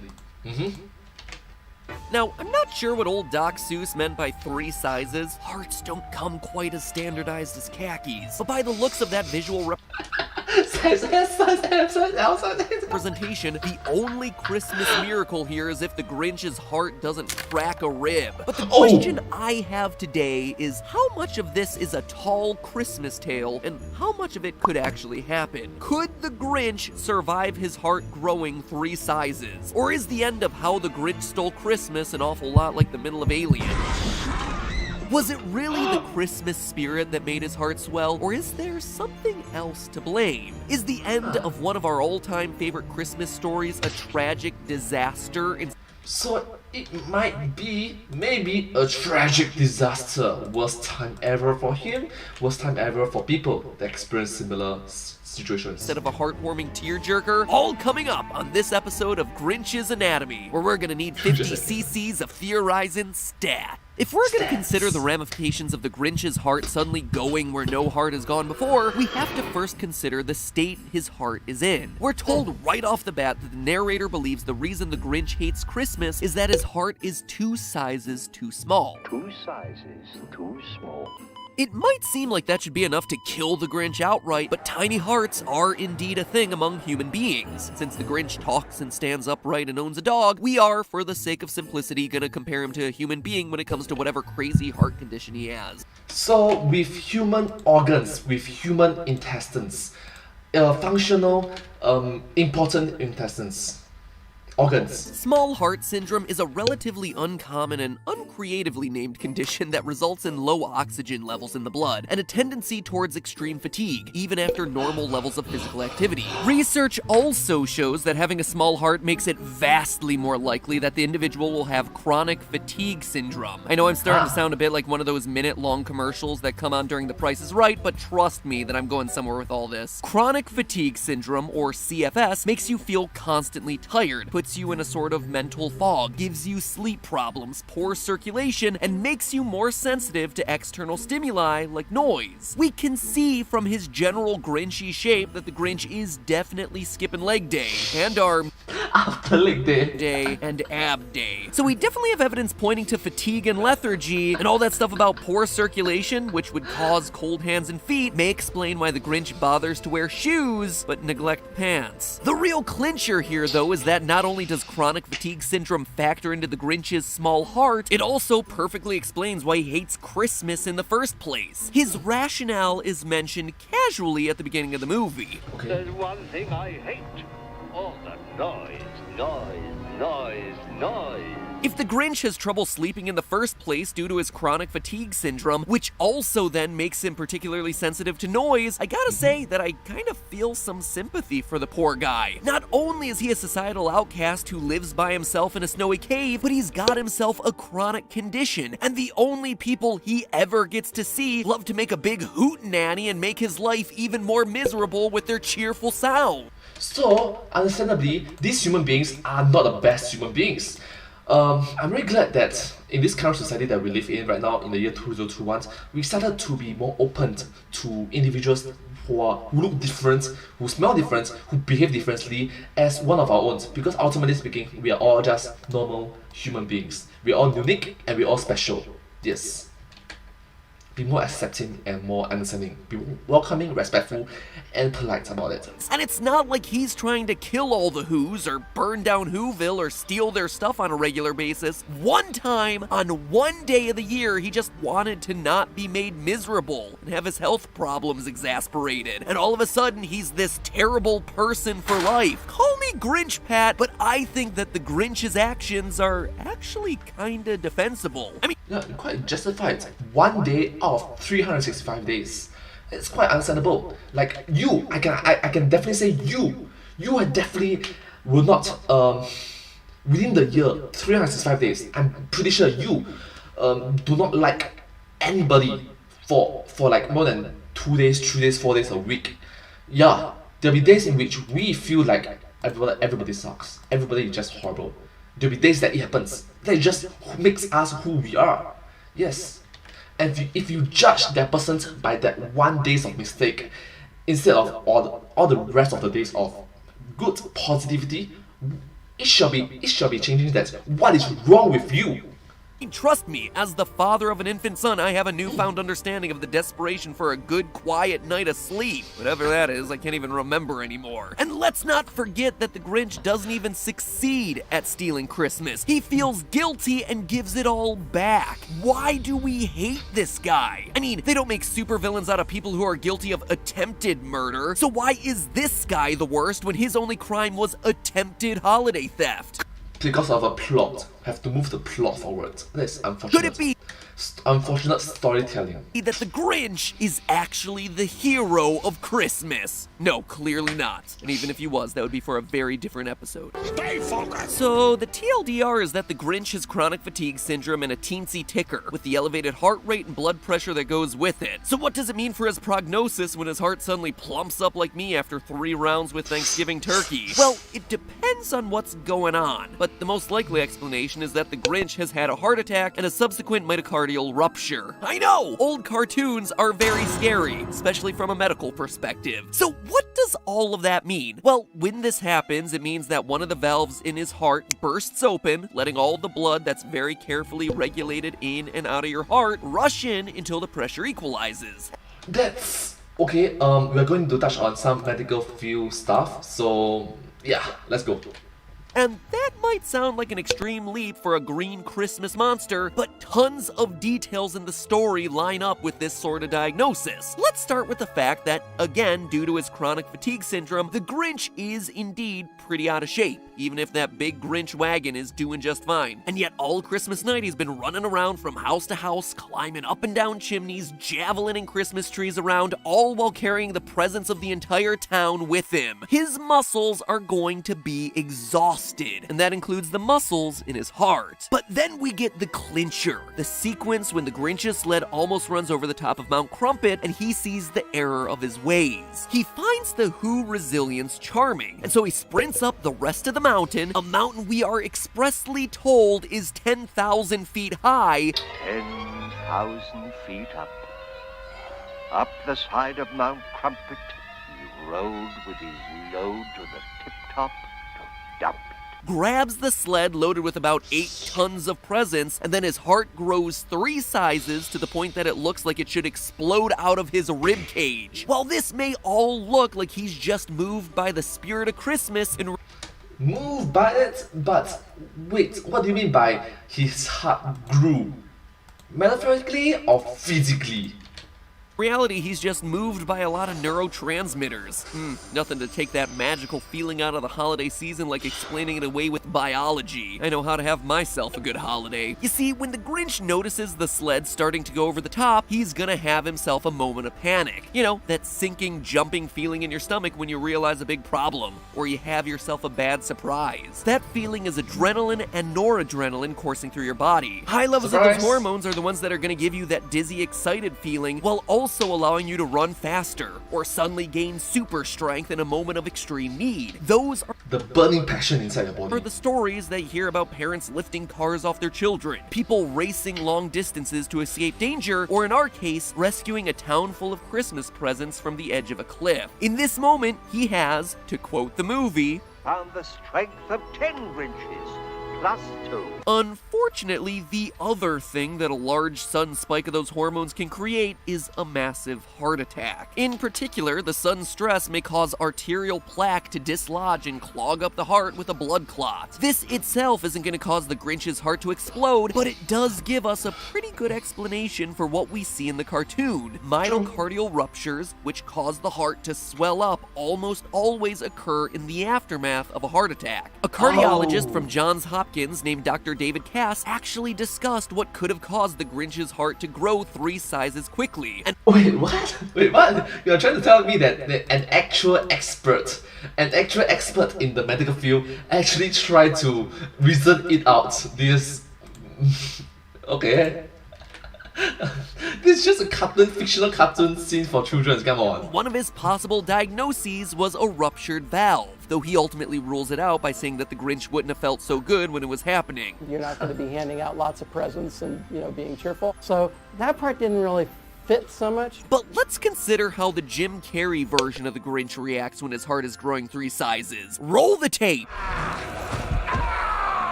I don't know about you, but it looks like he's having some sort of coronary episode to me. But even if you're bothered by the fact that the Grinch in the animated version isn't having any kind of visible trauma, that doesn't mean that he hasn't had a heart attack. Some studies indicate that as many as 45% of people who have had heart attacks don't realize that they've actually had one. Even the Grinch's sudden warming towards the Who's may be evidence of this heart attack. The lack of blood to the brain during the heart attack sometimes causes feelings of euphoria for the sufferer. So while there is no Grinch doctor on the scene to confirm in the moment, the fact is that there's a high likelihood that the Grinch's heart wasn't receiving jolts of holiday joy and cheer, it was receiving jolts of adrenaline that overloaded his systems and literally caused his heart to short circuit.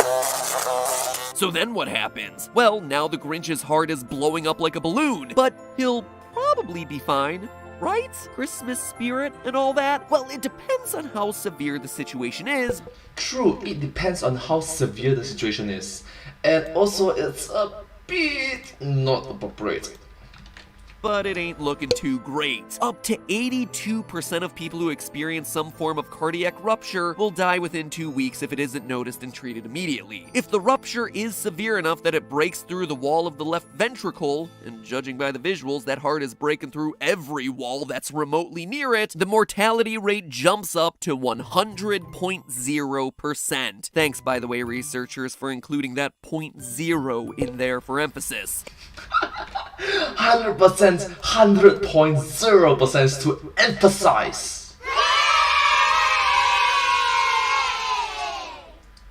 Thank you so much for being so thorough and accurate about it. Love this kind of precision, accuracy. Any way you shake it, the Grinch is almost certainly dead within hours or days of the movie's ending. Even if you refer back to the book, you see him carving the roast beast at the end, but he's just as dead as the beast on his plate because there is no chance that he sees another holiday season. So what have we learned here today, friends? Quite simply that Christmas cheer is a deadly thing and MatPat is the biggest Scrooge of them all. But Christmas cheers equals a daily thing? Okay. You don't have to take my word for it. The answer has been hidden since the very beginning. Just look at the lyrics to You're a Mean One, Mr. Grinch. Your heart's a dead tomato splotched with moldy purple spots. Dead tomato with purple spots. Oh yeah, it was there the entire time. You're a mean one, Mr. Seuss. But hey, that's just a theory. A film theory. And did you notice the subtle nod to my new headphones in this theory? I wasn't just jamming out to some radical holiday tunes while I wrote this episode. Mannheim Steamroller Christmas, take me away! These are actually my new go-to headphones from Dolby. Not that particular about all my technology, but as a guy who spends all day listening to YouTube videos and does a show that's entirely voiceover and has to watch a lot of movies for his job, audio is the thing that makes a huge difference for me. For this episode, Dolby offered to sponsor us and asked if I wanted to try out their new, never-before-tried Dolby Dimension headphones. Christmas present alert! They literally hand-delivered these things to me because they weren't released to the public yet. I wasn't even allowed to let other people in the office see these things, but let me tell you, they are incredible. Now that they've officially been announced and I can actually show them to people in the public, I wear them every day. I take them on road trips, plane rides. Basically, I just live in these things now. And the difference between me being so excited about these headphones and less so about headphones I've worn in the past is a feature that you would never expect. It's actually one that allows you to choose how much ambient noise you hear in the headset. It's called Dolby Life Mix. If I'm working with other people on a theory, or I need to be able to hear a video and also hear someone talking at the same time, I can just adjust the headphones that I can hear both completely clearly. It's insane. The headphones take voices from the outside and amplify them based on my preferences directly into my ear. So And note that this video came out in year 2018. That's a huge technological advancement and growth about it. Can hear exactly what's being said while I'm still immersed in what I'm watching or listening to. Then, if I want total noise cancellation like on a plane, or if Jason's talking to me, because Lord knows I don't want to hear Jason talk, I can just double tap the ear and poof, all that noise is gone. No more one headphone on, one headphone off, which has literally been how I've listened to headphones for years. And it kind of goes without saying, but the sound in these things is incredible. I mean, it's Dolby. They are the company who's been doing movie theater sound systems for years. And they designed these things so you feel cinematic sound in the headphones. So whether you're watching The Grinch, Nailed It holiday episodes on Netflix, or avoiding your family with lots of single-player video games, you're binging smarter. You're getting the best sound quality in the world with headphones that feel great around your ears, all while not hearing anything else around you in the process unless you want it to. So a huge thank you to Dolby for my early Christmas present of these amazing headphones and for sponsoring this video, supporting this show, and allowing us to buy one more lump of coal for Jason. If you're interested in learning more about these amazing headphones, which are wireless and actually make your life easier and actually help you retain friendships longer because people aren't shouting at you trying to get your attention, check out the link in the description to see them in action on their website. Or heck, if you happen to see a pair in the stores, try it out. There is nothing quite like trying these things out in person. It is a surreal experience. I love these things. I know you'll get a kick out of them, especially if you care about high quality audio for your entertainment. Alright, now if you'll excuse me, I need to go finish tabulating Disney deaths. See you next time! That's a lot. Anyways, thank you so much for watching this video together with me. I hope that this video has been very unique and yeah, it's unique to watch. Thank you so much and I hope to see you all in my next video. Do remember to like, share and subscribe to my channel and comment down below if you have any share with us. Don't forget to follow my channel and sincerely appreciate all of your support and encouragement from my work. Thank you all so much. Thank you. But hey, that's just a theory. A film theory. And cut. And I hope to see you all in my next video. Bye bye! Thank you so much. Subscribe. Alright, next video. Still got how many more videos to go? Hopefully I have 2 more I think. 2 more I guess. 2 more. 3 more? 2 more, yes, correct. 2 more. 2 more videos to watch. Right now it's 4:01 PM. By the time I finish all this will probably be like late 4 PM or 5 PM lah. Hopefully I can watch 2 more videos. Hopefully I can watch 2 more videos. 166. Alright, so number 166. Oh, that's a lot of videos that Map had made. Wow.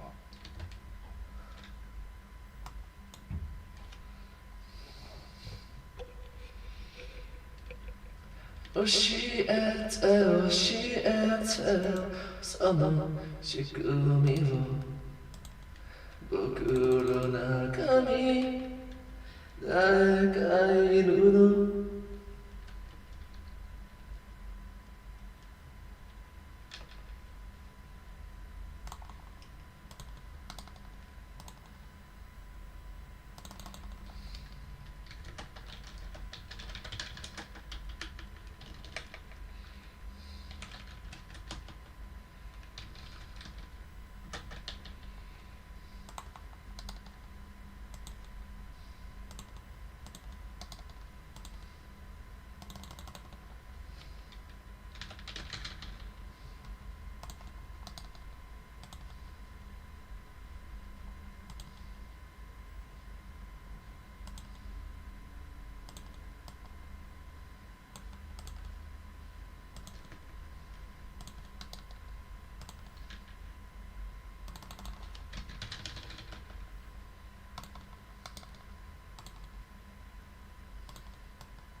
Bingo. Right. Hello everyone, it's me, and today let's find the bodies in Disney's. Alright, I was gonna use call I don't know use a because yeah, bodies can be a lot. I'm a body. Yeah, something like that. So let's do it on time.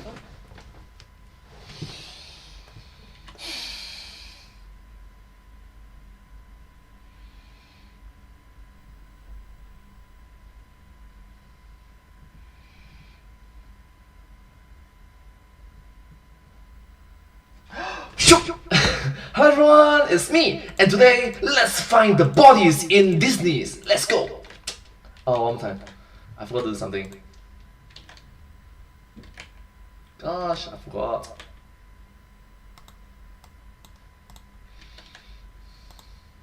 One more time. Never mind.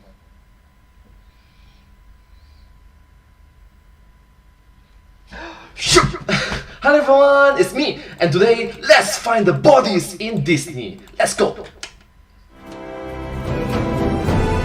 Film theory.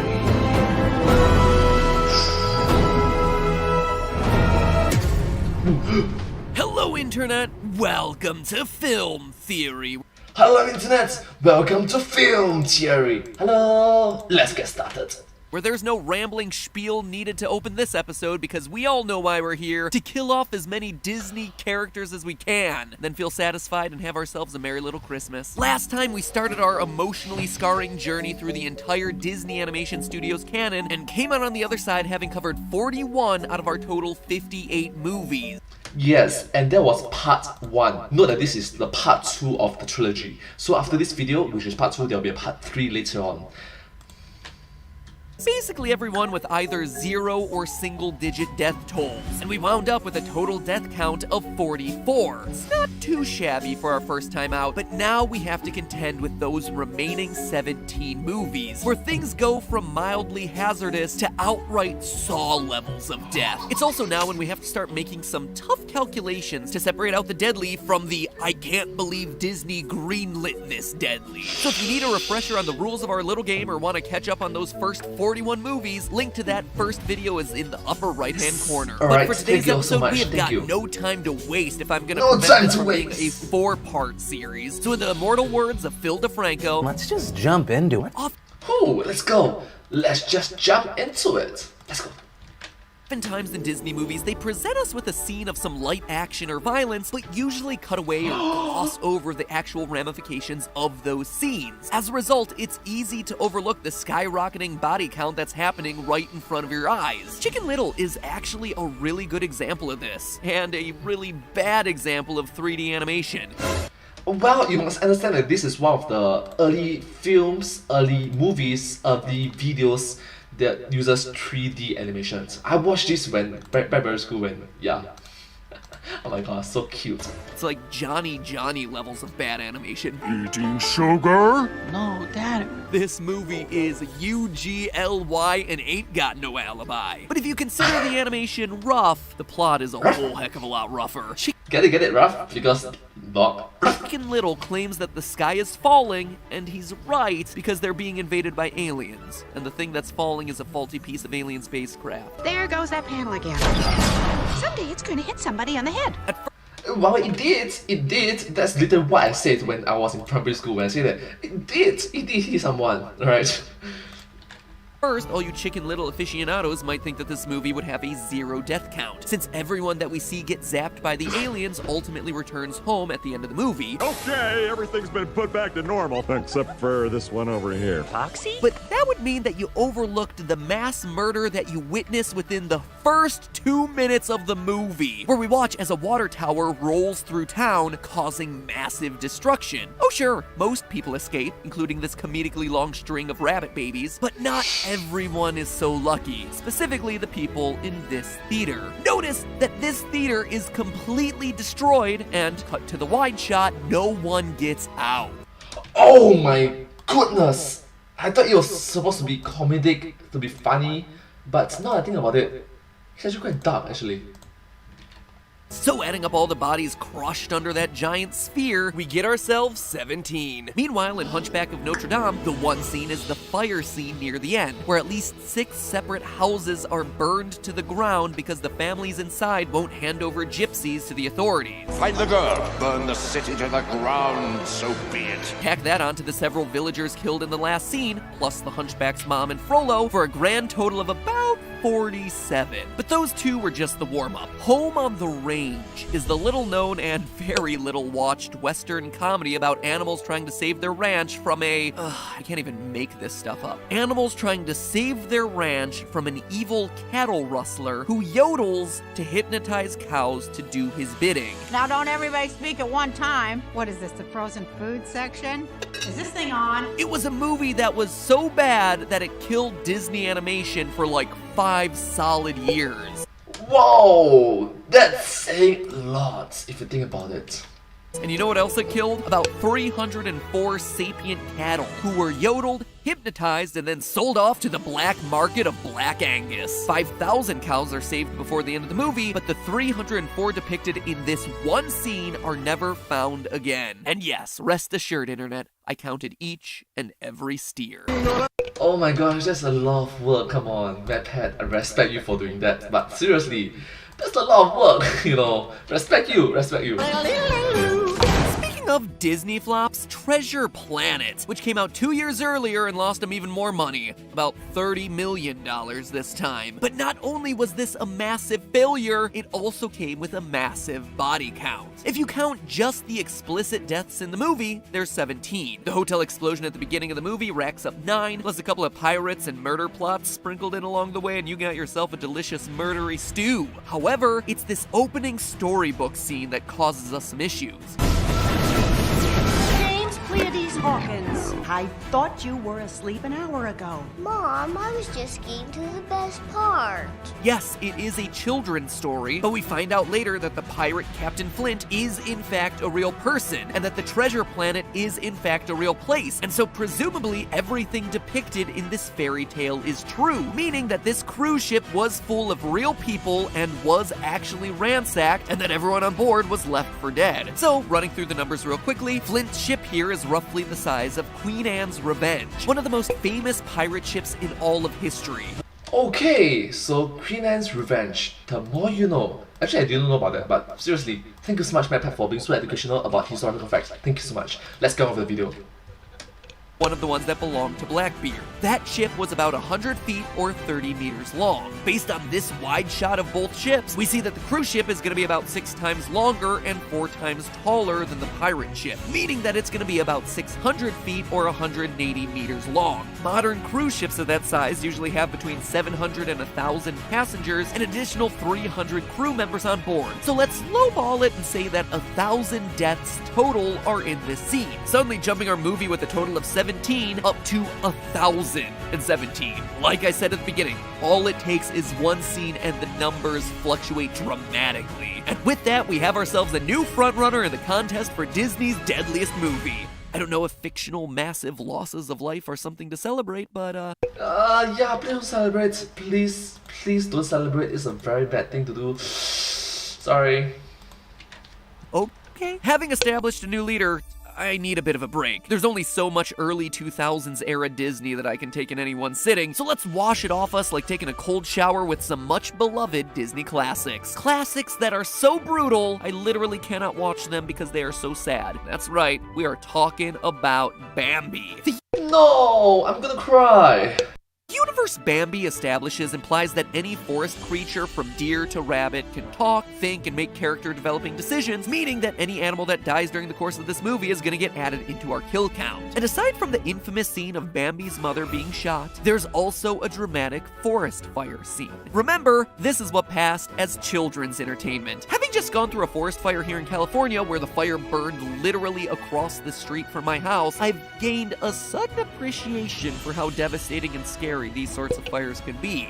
Yes, especially when there is the California fire back in the year 2018, so I assumed that in Bambi, all those woodland creatures would quickly become crispy fried, but surprisingly, that couldn't be further from the truth. National Geographic published a 2014 piece entitled "What Do Animals Do in a Wildfire?", where seasoned bush firefighter Gabriel D'Eustachio claimed that he didn't usually see animals trapped in the fires. The article goes on to point out that the loss of life for animals in these situations is probably smaller than we'd think, something that's supported by yet another article from the U.S. Fish and Wildlife Services. Because animals have such better senses than we do, they're able to evacuate areas on fire long before it becomes an issue. And most deaths only come from old or injured animals. And that's an important fact for our purposes, not just because we love animals, but because in Bambi, Bambi is the injured animal running away from the fire. He just came off of a brutal head-to-head battle against another deer. And oh, the more you know then, the more you know.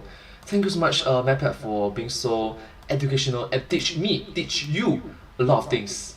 Thank you so much. We need to know about these things, especially when our global climate change. Yet he still manages to escape, along with the birds, squirrels, and rabbits that we see making it away from the flames. So how many died? Well, while there aren't any significant studies on the numbers of wildlife lost during forest fires, the Rim Fire in Yosemite National Park, the 5th largest in California's history, only saw about 345 elk die out of an estimated 50,000. There were also 36 mule deer, 12 moose, 6 black bears, and 9 bison lost to the flames. And that was a huge fire, whereas in Bambi, we can actually see the outer limits of the flame. So let's overestimate and say that Bambi's fire is about 1/5 of the size of the Rim Fire, so about 80 animal casualties altogether. Oh yeah, and let's not forget about Mom, 81. If we want to start getting into higher animal death counts, well, we're gonna have to start looking outside the forest and take it under the sea. Yep, this next fun, deathly subcategory is one I like to call the Fishy Queens, because the Fishy Queens. Under the sea, yeah. Under the sea, yeah.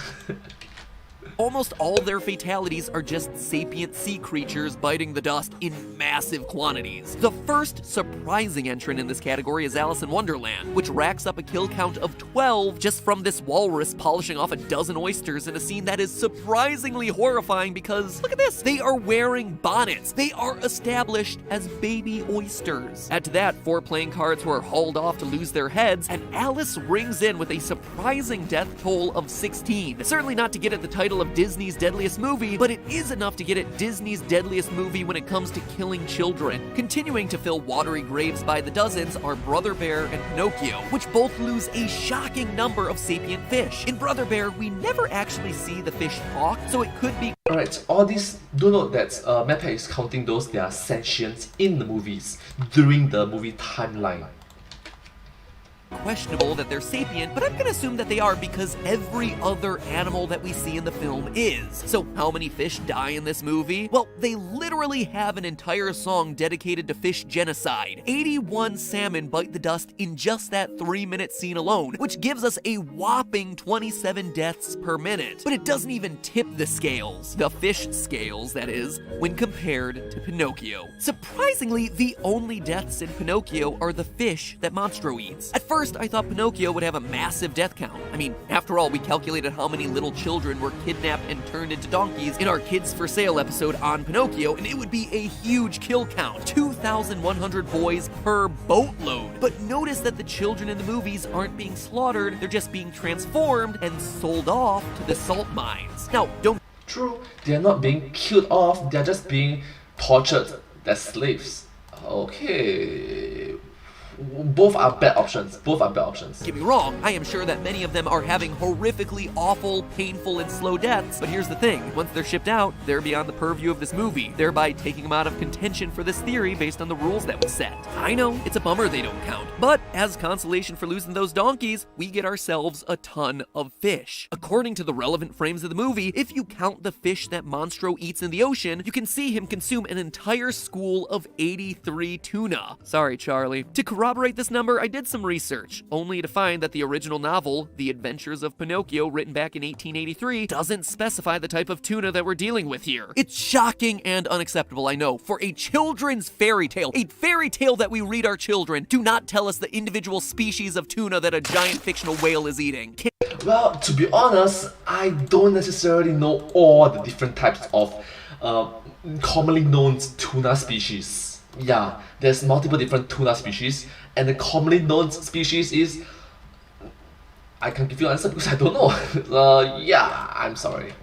Can't believe the drivel that we feed to kids. It does, however, note that the tuna are big. According to the novel, they are, quote, as big as a 2-year-old horse. The Disney version doesn't quite live up to that standard, but from that description, we can at least expect that what we're dealing with here is the largest variety of real tuna out there, which is the bluefin tuna. A tuna that can actually grow up to 1,600 pounds in weight. Schools of bluefin tuna range from about 60 to 100 fish per school, so our estimate of 83 being eaten in the scene is right on the mark for an entire school eaten by Monstro. Today, these fish sometimes go for thousands of dollars at auctions and become some of the best sushi in the world, so ironically, inside of that whale, Geppetto and Pinocchio were basically sitting on a gold mine. But oh well, no use beating a dead fish. Let's move on. The last in our... Get it. No use beating a dead fish.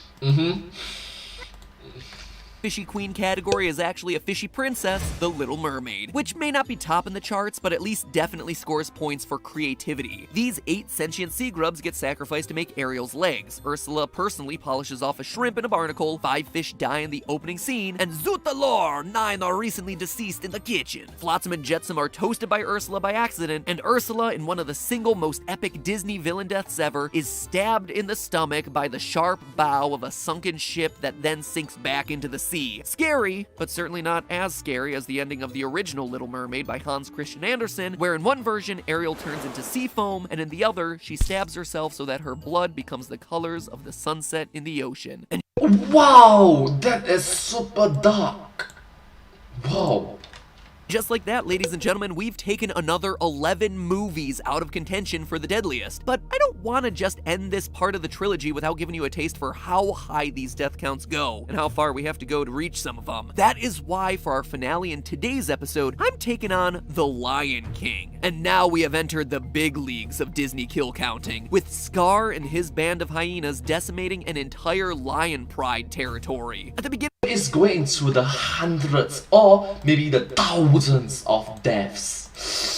Wow. Of this whole theory, my personal bet was on this one to win, and here's why. We begin with arguably the scariest Disney villain in Scar, one of the only villains who actually succeeds in his evil plot. He kills one of the heroes, but oh no, that's not enough. He then goes on to cause a massive ecological collapse that devastates the entire Pride Lands. So much so that in the movie's original script, they had Pride Rock being destroyed entirely. But what does this translate to in terms of raw deaths? Most obviously, there's Mufasa, the one that Scar personally kills, though he actually kills a zebra and 2 hyenas before this. But the real story here is all about the starvation. According to Sarabi, Scar, there is no food. The herds have moved on. So what exactly happened? And if Scar has been eating so many antelope, then why is he still so skinny? Well, in real life, lions usually only kill a very small number of animals considering their size. A lion may go for 3 or 4 days between eating, and even then they tend to share just one carcass with the entire pride. But when Scar starts letting the hyenas in on the same land as the lions, the herds start leaving for safety. So how much devastation is there? Well, it all hinges on how big the Pridelands are. Mufasa tells us in one of the most memorable lines in 90s cinema, "Everything the light touches is our kingdom." Well, that's great. Yes, let me try this. Everything the light touches is our kingdom. Wow. Let's do the wall part as well. But just how far is that? Using some pixel measurements of this shot in the opening, and then using the average height of a lion of 3.9 feet, I worked out that Pride Rock at the very top is about 60 feet tall. From a 60-foot height, the horizon appears at 9.9 miles away, meaning that Mufasa's kingdom is roughly a 100 square mile area, which, unbelievably, is actually the area that one would expect a pride of lions to control. Huh, so that is pretty accurate, isn't it? Respect to the developers, the film producers. Awesome. Thank you so much for doing your homework about it. Thank you. According to National Geographic. I don't know if the Disney animators did this much research or just lucked into it, but that has got to be one of the most incredible factoids I have ever uncovered by doing these episodes. Suffice it to say, we know that Scar brings ecological ruin to about 100 square miles of plain lands. But then how much death would that really cause? Let's start with wildebeests, one of the key herds that we see in the movie, mainly when they're stampeding over Mufasa, which has got to be one of the biggest wildebeest herds in history, by the way, roughly 1,000 if you actually count them. That's almost twice the size of a normal herd of wildebeest, meaning that when Scar starts out his reign, Pride Rock has one of the most vibrant, enormous wildebeest herds in Africa. And to chase them out of the area is gonna mean a lot of increased hunting and lost food for everyone in the Pride Lands. Scar wants to allow not just some hyenas, but a whole society of hyenas into the Pride Lands. I counted 139 total in this shot from Be Prepared, which is a massive amount of hyenas to drop into one contained area. Usually, hyena pack sizes top out at about 80, and with spotted hyenas, like the ones that we see in Lion King, that number is usually even smaller. So how much food would 139 hyenas eat? Hyenas consume roughly 11 kilograms or 24 pounds of food every week. In nature, that may include its share of tasty wildebeest, but they can also chow down on all kinds of smaller critters and even some bugs. Of course, with Scar's regime giving the hyenas anything they want, we can imagine that a lot more of their diet is going to be shifted towards the bigger game. Using the slaughter weight, or eatable weight of a wildebeest, we can calculate that 80 to 100 kilograms of wildebeest is going to be enough to feed about 7 to 9 hyenas for a week. That means... Wait a minute. Wait, you're trying to say that there's actually calculations for slaughter weight? Okay. Okay, people. Is that each week, this massive hyena pack is going to be chewing through about 20 wildebeests. Now, of course, we also have the lions, and lions don't just eat wildebeest, but we can use research documents like the seasonal diet and prey preference of the African lion in a waterhole-driven semi-arid savanna to figure out just how many other animals the lions would need to be killing in their normal distribution to feed just the hyenas. So each year, the combination of the hyenas and the lions would have to kill 110 buffalo, 27 elephants, 40 giraffes, 53 kudus, 30 zebras, 44 wildebeest, 20 warthogs, and 7 impalas. So that's a lot of animal death, but how long does this go on for? Well, when Mufasa dies, Simba's height indicates that he's between 2 and 4 months old, and when he returns to Pride Rock, he's a fully maned adult, which puts him at about 5 years old. So assuming 5 years of Scar's rule and multiplying that by our 331 kills per year brings us to 1,655 extra deaths, due directly to Scar's promise to share his food with this enormous 139 hyena pack. Stick with me,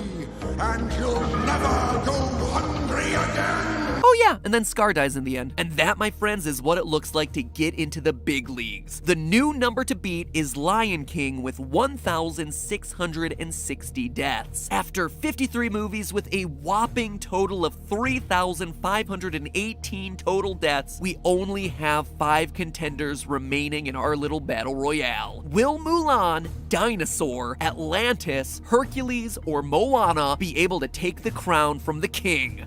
Wow. And remember, these are all big leagues. Literally thousands of people are going to die. Thousands of sentient beings are going to die. Okay. The Lion King. We're now up to entire armies dying, extinction level events, and acts of God, or rather gods. Of the remaining contestants, let me know who you think has the edge in the comments, and then get out your umbrellas because it's gonna be raining G-rated corpses on the next episode. Okay, so yeah, it's about natural disasters. Literally a lot of people dying, literally thousands of people dying, and armies dying, and last but not least, Matt mentions gods. Acts of gods. It's not God. Your God is not going to kill people. Your gods is going to kill people. Who will win this literal death battle? I am dying to find out. Remember, it's all just a theory. A film theory. And cut. Accidents, they happened. Ooh! Simba. Mufasa. Anyways, thank you so much for watching this video together with me. It's very unique and it's a unique video to watch, yeah. If you do like this video, please remember to like, share, subscribe to my channel and comment down below if you have any share of us. Don't forget to follow my channel and sincerely appreciate all of your support and encouragement for my work. Thank you so much, I hope to see you all in my next video. But hey, that's just a theory, a film theory, and cuts. Thank you so much. Thank you.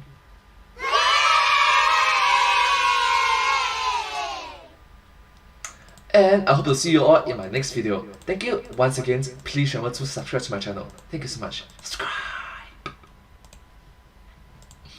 Alright, 2 hours have passed. I have one more video to react to. Right now it's going to be 4:28 PM. The rain started and it's pouring significantly more than just now.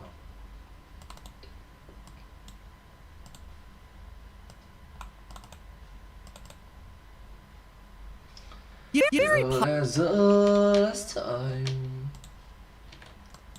through as it can be. Mary Poppins spends a... There you go.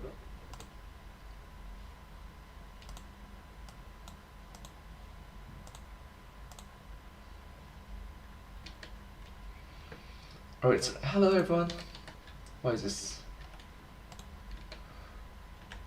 It's me.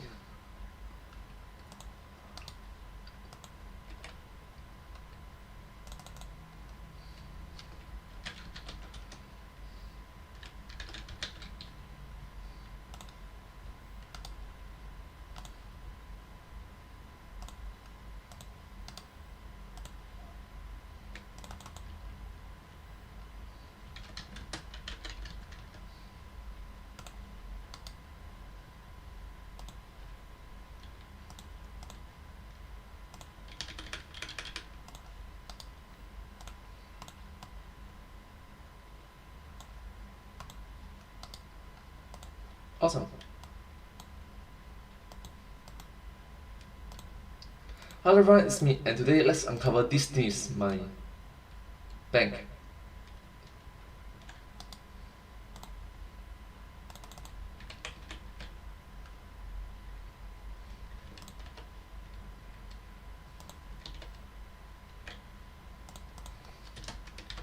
To be more precise,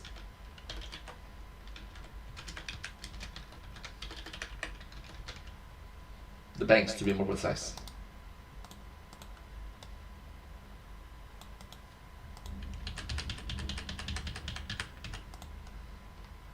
Hello everyone, it's me, and today let's uncover Disney's money, the banks to be precise. Alright, so let's go. Alright, I can do it.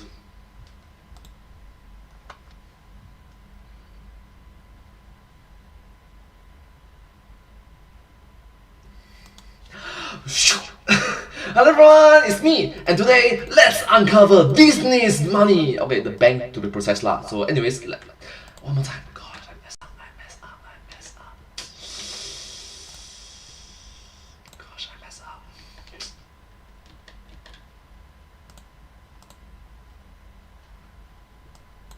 Yeah, one more time, take two.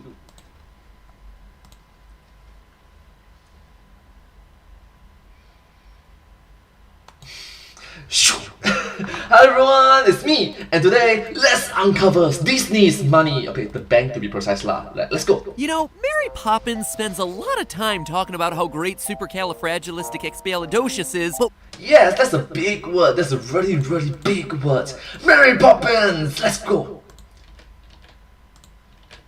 really downplays its critical role as a pickup tool. In the movie, one of the characters specifically says, "One night I said it to me girl, and now me girl's me wife." Get on it, all you Tinderites. Forget your Instagrammy photos and talking about your favorite place to eat avocado toast. It is all about plastering supercalifragilisticexpialidocious all over your profile. That stuff is dating gold.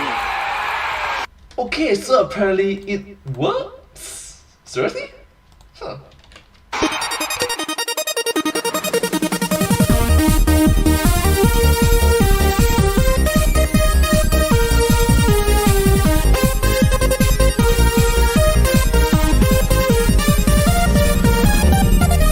Hello, Internet! Welcome to Chimchiminy Film Theory.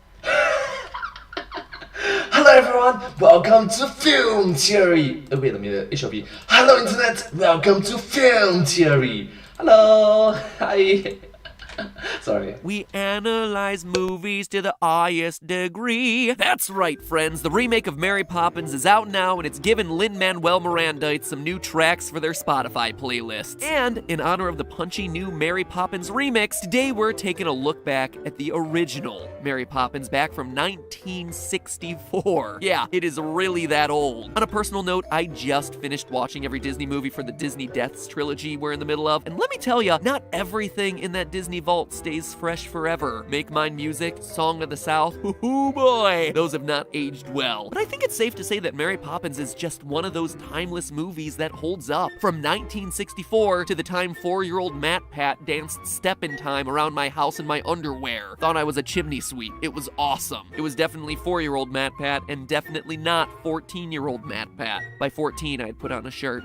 Anyway, as much as this movie is one of my favorites of all time, there is one thing that's always made me wonder. Who was right about the Tuppence? Now, in case you've forgotten the plot of Mary Poppins, and by proxy, your soul, let me refresh you so you know what I'm talking about. Mr. Banks, the stodgy banker, and Mrs. Banks, the airheaded suffragette, have Jane and Michael, their two adorable children. Adorable. Well, that's debatable, I must say. Their musical nanny, Mary Poppins, takes them on whirlwind adventures and teaches them life lessons, like making sure you step on other people's chalk drawings without paying them and treating medicine like candy. Lime cordial, delicious. Strawberry, One day, in a totally passive-aggressive move against their father for almost firing her, she sends the children to the bank with him and uses psychological manipulation to convince Michael that he should donate his 2 pence or tuppence to a beggar woman who sells birdseed.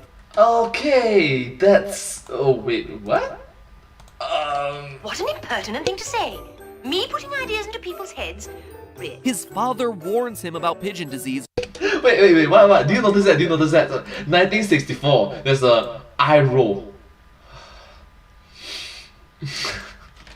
or something, and instead twists his arm to do the responsible thing and invest his tuppence in the bank so that it gains compound interest. Yeah, try explaining that one to a 5-year-old. When they get to the bank, a bunch of really intense bankers grab his change and Michael yells,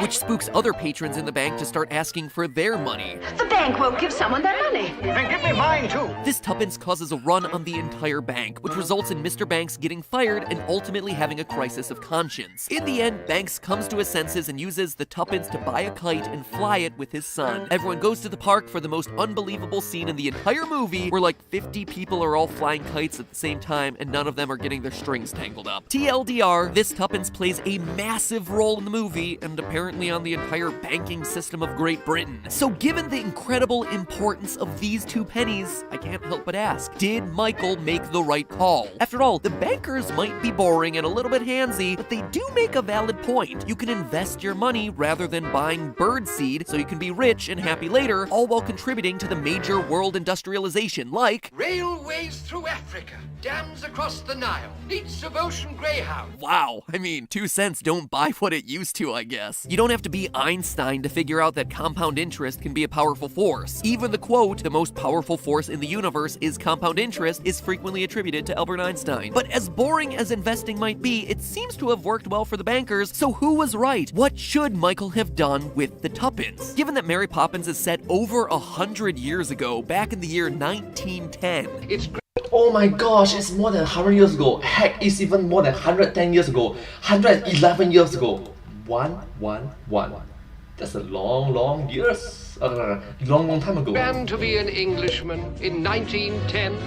King Edward's on the throne. It's the age of men. We have a huge runway to actually accumulate interest, so we really get to see how this plays out and determine whether Michael should have trusted in the bank and what that tuppence would actually be worth today. And the results are surprising. Figuring out the answer to this seems like it should be simple. You just perform some basic interest calculations, but 2 pennies way back then turns out to be a lot more complicated than you'd first think. In 1910, Britain had a ridiculously complex money system involving words that sound silly to modern US viewers. Things like farthings and shillings. It's like fairy tale money, right? Well, not back in 1910 when 1 pence was actually worth 1/240th of a pound, which would be like us having some coin that was worth a few tenths of a penny. The long story short, this system of currency is silly, but we gotta use it if we're gonna get ourselves an accurate calculation. Luckily, in 1971, Britain shifted over to a base 10 system like we have today.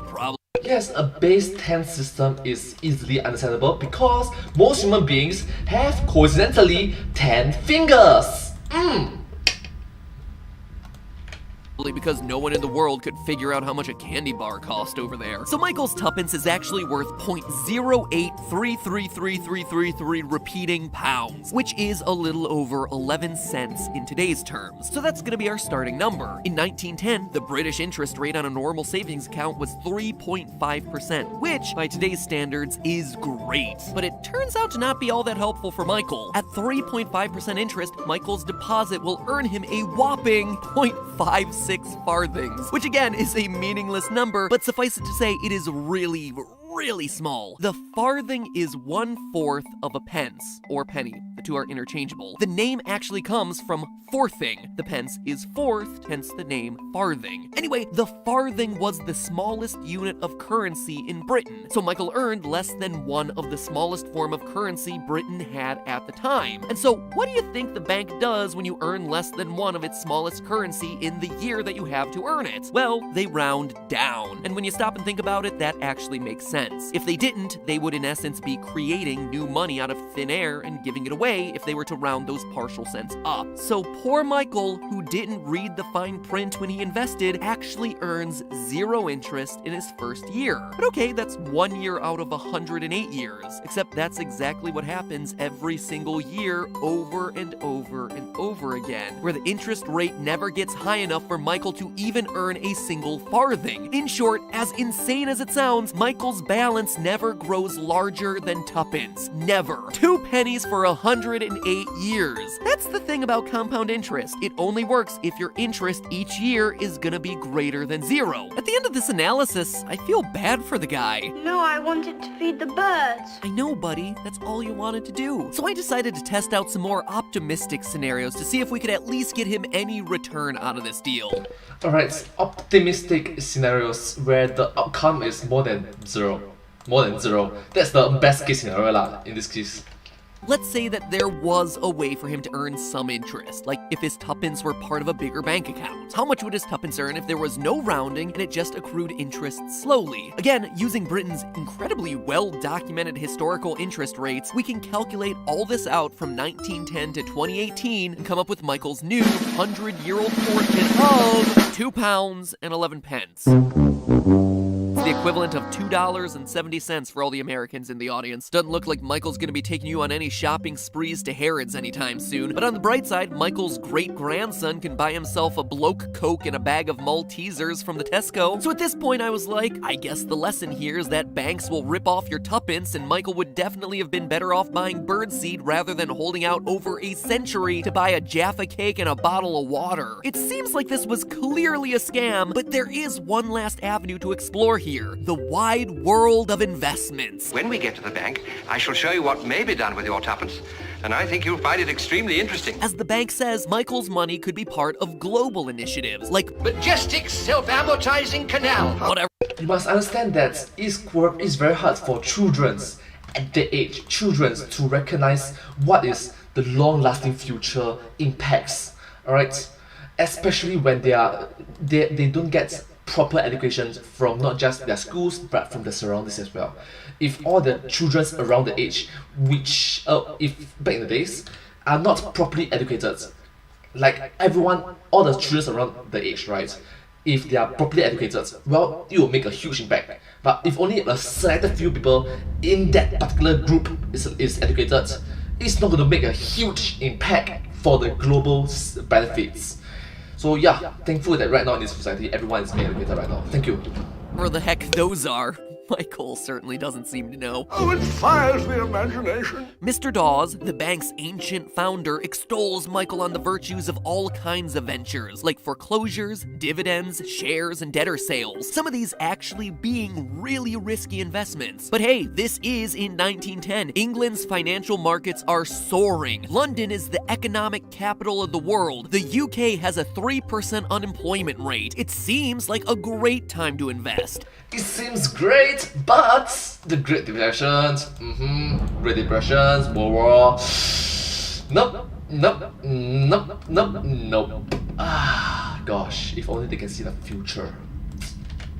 And it was. Oh my gosh, did I not record? I didn't record that. Oh, I just noticed halfway I didn't record that. Okay, let's do this entire video again. Gosh, I just noticed I didn't record the entire thing. What am I doing?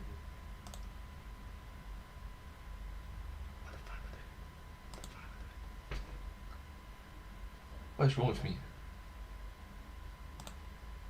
Like seriously, what is wrong with me? I do all this reaction for nothing.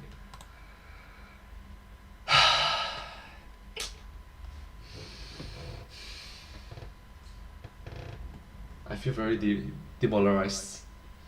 I just spent like what? 10 minutes of my life doing nothing. And to compensate for that, I'm going to do something even more silly. I'm going to compensate for another 10 minutes of doing nothing.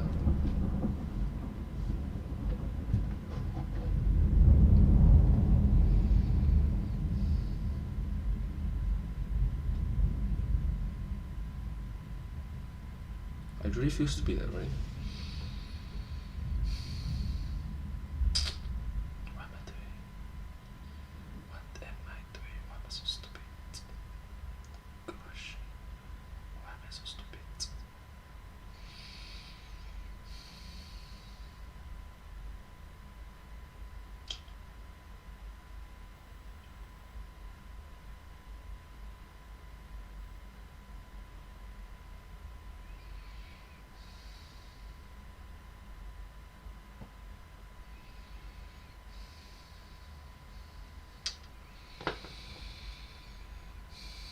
What am I doing? Seriously, gosh. Right, in the meantime, let's listen to some music. Do I have some music involved?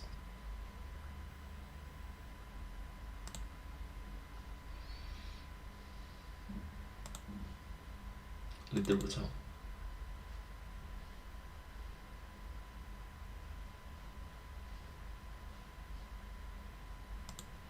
Oh gosh, wrong.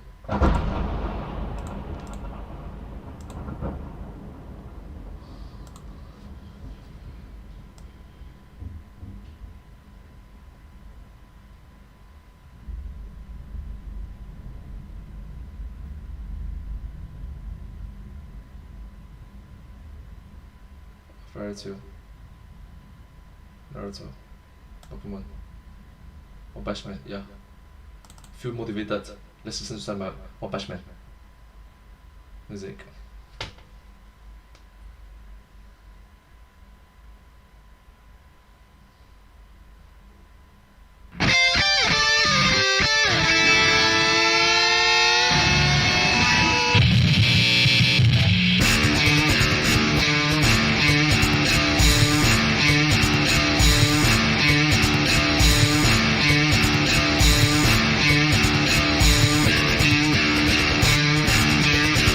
Yeah.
let's get back to reaction videos. One last video. Come on, one last video. Remember to react. Remember to.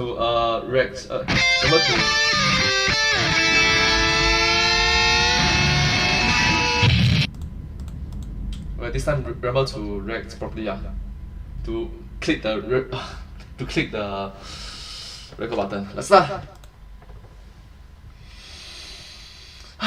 Let's go.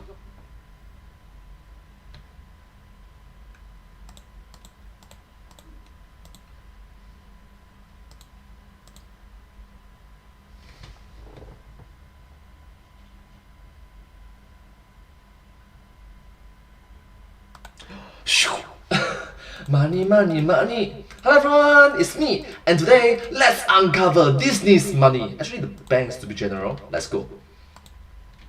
One time.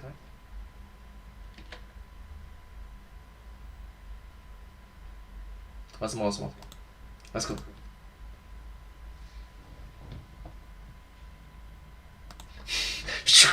Hello. One more time. Hi, money, money, money. Hello everyone, it's me. And today, let's uncover Disney's money. Actually, the bank to be general. You know, Mary Poppins spends a lot of time talking about how great supercalifragilisticexpialidocious is, but really downplays its critical role as a pickup tool. In the movie, one of the characters specifically says, "One night I said it to me girl, and now me girl's me wife." Get on it, all you Tinderites. Forget your Instagrammy photos and talking about your favorite place to eat avocado toast. It is all about plastering supercalifragilisticexpialidocious all over your profile. That stuff is dating gold. Oh, yeah! Dun, dun, dun, dun, dun,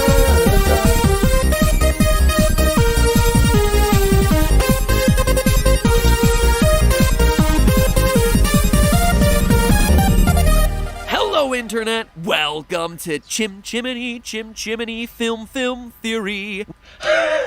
Hello everyone, welcome to Film Theory. Oh wait a minute, it should be Internet. One more time.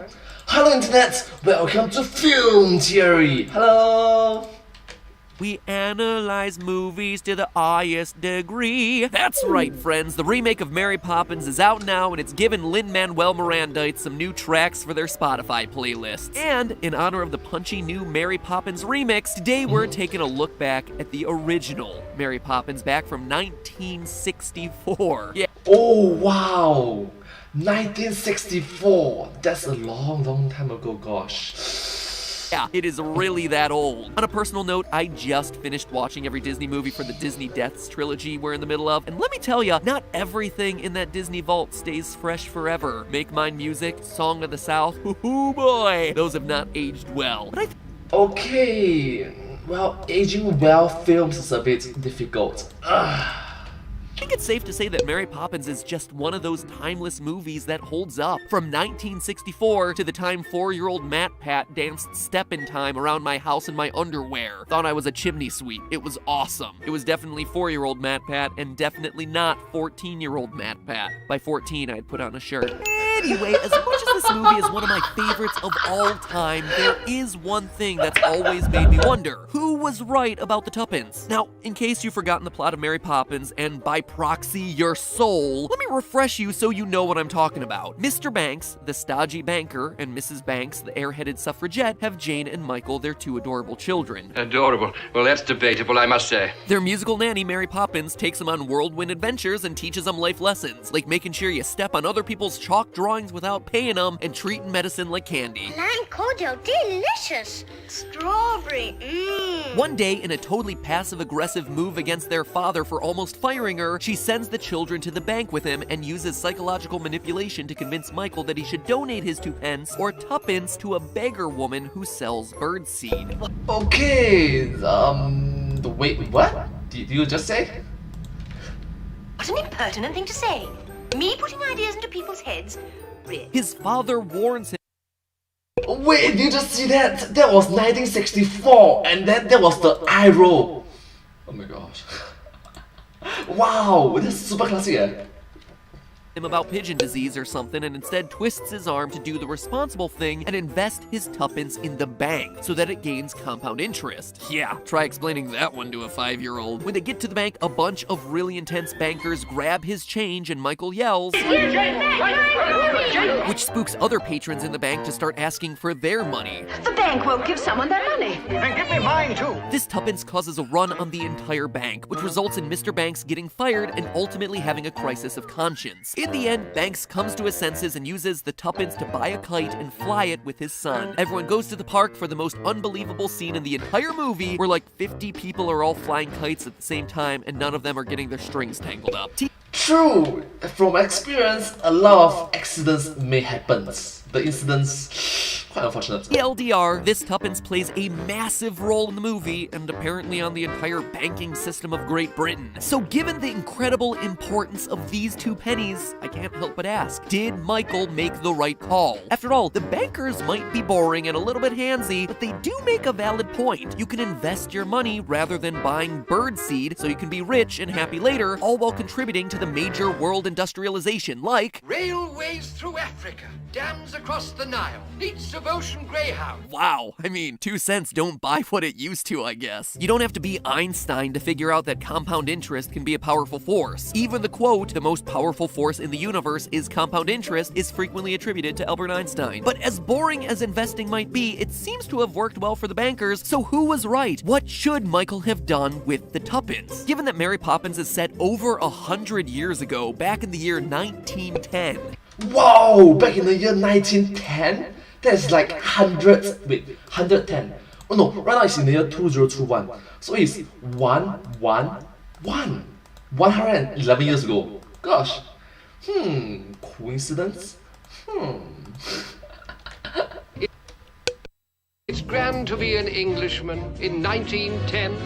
King Edward's on the throne. It's the age of men. We have a huge runway to actually accumulate interest, so we really get to see how this plays out and determine whether Michael should have trusted in the bank and what that tuppence would actually be worth today. And the results are surprising. Figuring out the answer to this seems like it should be simple. You just perform some basic interest calculations, but 2 pennies way back then turns out to be a lot more complicated than you'd first think. In 1910, Britain had a ridiculously complex money system involving words that sound silly to modern US viewers. Things like farthings and shillings. It's like fairy tale money, right? Well, not back in 1910 when 1 pence was actually worth 1/240th of a pound, which would be like us having some coin that was worth a few tenths of a penny. The long story short, this system of currency is silly, but we gotta use it if we're gonna get ourselves an accurate calculation. Luckily, in 1971, Britain shifted over to a base 10 system.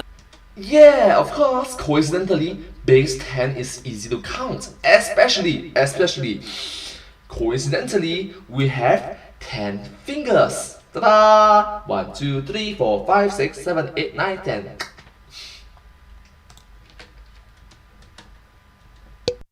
Like we have today, probably because no one in the world could figure out how much a candy bar cost over there. So Michael's tuppence is actually worth 0.0833333 repeating pounds, which is a little over 11 cents in today's terms. So that's gonna be our starting number. In 1910, the British interest rate on a normal savings account was 3.5%, which by today's standards is great. But it turns out to not be all that helpful for Michael. At 3.5% interest, Michael's deposit will earn him a whopping 0.56 farthings, which again is a meaningless number, but suffice it to say, it is really small. The farthing is 1/4 of a pence, or penny. The two are interchangeable. The name actually comes from fourthing. The pence is fourth, hence the name farthing. Anyway, the farthing was the smallest unit of currency in Britain, so Michael earned less than 1 of the smallest form of currency Britain had at the time. And so, what do you think the bank does when you earn less than 1 of its smallest currency in the year that you have to earn it? They will round down because they cannot run up. If they run up, they will be creating money. And back in the days, it is just unheard of to create more money than. Wait, what? Really? I'm okay. Not too sure, but they will round down. Yeah, they round down. Well, they round down. And See? when you stop and think about it, that actually makes sense. If they didn't, they would in essence be creating new money out of thin air and giving it away if they were to round those partial cents up. and giving it away. So poor Michael, who didn't read the fine print when he invested, actually earns 0 interest in his first year. But okay, that's 1 year out of 108 years. Except that's exactly what happens every single year over and over and over again, where the interest rate never gets high enough for Michael to even earn a single farthing. In short, as insane as it sounds, Michael's balance never grows larger than tuppence. Never. 2 pennies for 108 years. That's the thing about compound interest. It only works if your interest each year is gonna be greater than 0. At the end of this analysis, I feel bad for the guy. No, I wanted to feed the birds. I know, buddy. That's all you wanted to do. So I decided to test out some more optimistic scenarios to see if we could at least get him any return out of this deal. Alright, optimistic. That means any results that is better than 0 is a good result, sort of. Let's say that there was a way for him to earn some interest, like if his tuppence were part of a bigger bank account. How much would his tuppence earn if there was no rounding and it just accrued interest slowly? Again, using Britain's incredibly well-documented historical interest rates, we can calculate all this out from 1910 to 2018 and come up with Michael's new 100-year-old fortune of £2.11. The equivalent of $2.70 for all the Americans in the audience. Doesn't look What the? That is irresponsible for the system to be like this. Change the system. Oh wait, did they change the system? Yes, they did change the system. look like Michael's gonna be taking you on any shopping sprees to Harrods anytime soon. But on the bright side, Michael's great-grandson can buy himself a bloke Coke and a bag of Maltesers from the Tesco. So at this point I was like, I guess the lesson here is that banks will rip off your tuppence, and Michael would definitely have been better off buying birdseed rather than holding out over a century to buy a Jaffa cake and a bottle of water. It seems like this was clearly a scam, but there is one last avenue to explore here: the wide world of investments. When we get to the bank, I shall show you what may be done with your tuppence, and I think you'll find it extremely interesting. As the bank says, Michael's money could be part of global initiatives. But you fail to recognize that they are children. 5 years old cannot understand. Most 5 years old cannot understand years. 10 years, 20 years, 30 years, 40 years, 50 years. They fail to recognize because they have only lived for 5 years. I'm a child who lived for 5 years. I cannot recognize what is 10 years. I just cannot fathom the amount of years that is way beyond what I've experienced, especially when my brain is still developing. So you see, all this interesting stuff is only interesting when you have the knowledge of what it can do, the possibilities of it can do. But when you do not have the knowledge of it, this openness without education is just disastrous. Yeah. Like majestic self-amortizing canal. Whatever the heck those are. Michael certainly doesn't seem to know. Oh, it fires the imagination. Mr. Dawes, the bank's ancient founder, extols Michael on the virtues of all kinds of ventures, like foreclosures, dividends, shares, and debtor sales. Yes, but you fail to recognize that all this are just... With great power comes great responsibility. If you have all this great power with all these great roles, you must learn additional skill to teach other people properly. Alright, you can't expect me to teach someone on something in which they are not familiarized with. Correct? Case in point, the children. There's a special way of teaching children, and there's a special way of teaching teenagers, and there's a special way of teaching adults. Different individuals, different ways and methods, different paths moving forward. Some of these actually being really risky investments. But hey, this is in 1910. England's financial markets are soaring. London is the economic capital of the world. The UK has a 3% unemployment rate. It seems like a great time to invest. Okay, it seems like a great way to invest. Great time. But Great Depression, the World Wars, not the good.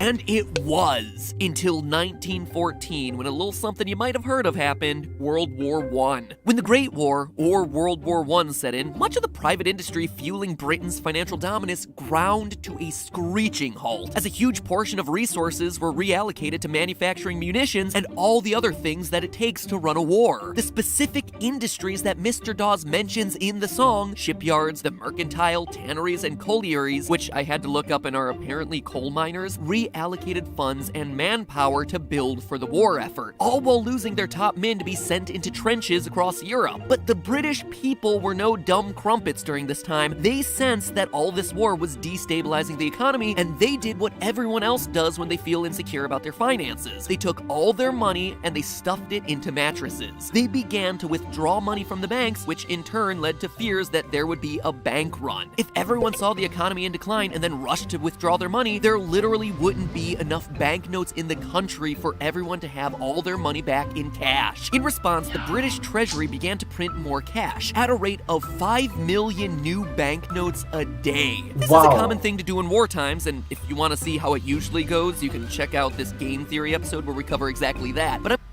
So think about it. Inflations, super inflations, hyperinflations, mega inflation. These things will be disastrous for everyone, for you, for me, for everyone. I'm gonna spoil it for you. It never ends well. When you start literally printing money and injecting it into the economy, any economist can tell you what happens. Inflation. Every new banknote that gets printed effectively devalues all the money that currently exists. It's the reason that the government can't just solve its debt problems by printing more money. And so what does that mean for Michael? Well, it means during the war, instead of his investment growing, his tuppence is actually losing value and by proxy buying power the whole time. Fortunately, there was still one investment opportunity available: war bonds. At the time, this would seem like a good financial move. War bonds had an interest rate of 5%, several points higher than the market interest rates at the time, and banks and citizens alike were encouraged to buy war bonds as a part of doing their patriotic duty. They were also considered safe because they were backed by the British Treasury rather than a business that can go under, so bonds are considered one of the lowest risk investments that you can possibly make. Fun fact, by the way,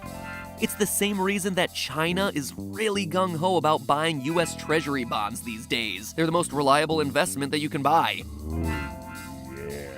So we have ourselves a safe investment with a high interest rate, all while supporting the war effort. Buying war bonds seems like a win-win for everyone involved, and even seems to align with Mr. Dawes' strategy for investing all the bank money. So how does this last-ditch effort to make any sort of money out of Michael's tuppence work out? Unfortunately, yet another tough lesson in history for old Mike Banks. A decade after the war, in 1929, the world gets hit with the Great Depression. Remember all those war bonds that got that fantastic 5% interest rate? Well, the government didn't pay those back yet, and in 1932, Chancellor Neville Chamberlain called for investors to do their patriotic duty yet again, only this time accept a 3.5% return instead, with the overwhelming majority of war bonds just changing over to that new rate. I am altering the deal. Pray I don't alter it any further. Darth Vader might not have changed his deals again, but Neville Chamberlain absolutely did. The British government converted the war bonds from bonds into what's known as perpetuals. Perpetuals that give the government the right to not pay back the loans if they so chose. What once was a very safe investment with a solid interest rate that helped support the war effort then became an IOU that you can either choose to pay back or not to pay back. Guess which one the British government chose? Surprise, surprise, surprise. No effort has been made since the 1930s to repay any of those war bonds. It's believed that about 125,000 people are still holding onto their bonds, some of whom might have inherited them from parents or grandparents who bought them during World War I. Still nothing paid out. Borrow money from people to pay for the war and then just decide afterward that you're not going to pay it back. That sounds like a great deal for the British government and not such a great deal for Michael and his investment portfolio. The worst trade deal maybe ever signed anywhere. Definitely a pretty bad deal, except maybe for that time when Neville Chamberlain said, "Hey Adolf, we'll totally let you take over Czechoslovakia if you promise not to attack us once you're done taking over the rest of Europe." Yeah. Adolf Hitler, seriously? You trust this guy not to attack your country in a wartime? Seriously? Yeah, we're talking about that Neville Chamberlain. Made a lot of bad calls. So clearly Michael dodged a bullet by hanging onto that tuppence. But how about where it really ends up? Buying kite-fixing materials. Was that the right choice? As it turns out, in what I'm sure was a complete accident on the part of Disney, it absolutely was. With tuppence for paper and strings, you can have your own set of wings. Mr. Banks was able to purchase both paper and string for tuppence in the movie, whereas to buy those items today would cost you between $5 and $10. 10 British pounds, depending on the specific paper and string you're buying. And yeah, I know that sounds expensive, but there was literally a paragraph in an earlier version of the script dedicated to pricing out the grades of string and paper, so just be glad that I cut it down to the chase with this one. Even in our best case scenario, there was no way Michael would have been able to buy kite-making materials in 2018 with the money from that tuppence. So in short, after a long, harrowing journey to get here, yes, Michael, you made the right choice to spend your tuppence in 1910. And it turns out that flying your kite with your dad isn't just a cathartic family moment, but also a sound financial decision. Thank you so much for being so heartwarming and just loving. Thank you so much. But hey, that's just a theory. A film theory. And seriously, this new Mary Poppins movie better be good because my entire childhood is on the line. This is not a joke. I'm warning you, Lynn. Bert has been my hero for years. If your Cockney accent is not as bad as Dick Van Dyke's, I will be sorely disappointed. Well, thank you so much for watching this video together with me. This video has been very interesting and very educational about it. Edutainment for the win! Yeah! Well, if you do like this video, please remember to like, share and subscribe to my channel and comment down below if you have anything to share with us. Don't forget to follow my channel and I sincerely appreciate all of your support and encouragement for my work. Thank you all so much. Sincerest appreciation and gratitude towards everyone. And I hope to see you all in my next video. But hey, that's just a theory. A film theory. And cut. Thank you.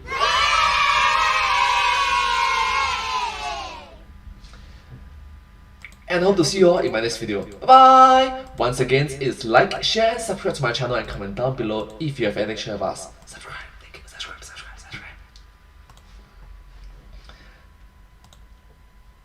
Alright, good. Today is it's gonna be 3 hours now. I'm gonna end my live stream soon. I'm gonna upload the Pokemon episodes from the signs off. Alright. So yeah, it's gonna be 6 PM. It's gonna be 6 PM soon. 48 more minutes to go. Alright, 48 more minutes to go. Yeah, and yeah, I'm gonna end my live streams. Let's do an outro for my live stream. But hey, that's just a stream. A live stream. Thanks for watching. Okay. Okay. Thank you so much for watching this live stream together with me. If you do like this video, please if you do like this live stream, one more time, take two. Thank you so much for watching this live stream together with me. If you do like this live stream, please remember to like, share and subscribe to my channel and comment down below if you have anything to share with us. Don't forget to follow my channel and I sincerely appreciate all of your support and encouragement for my work. Thank you so much. It's very motivating, uplifting and just positive. Thank you all so much for your wholesomeness and generosity. Thank you so much for your attention as well. But hey, that's just a stream. A live stream! Thanks for watching.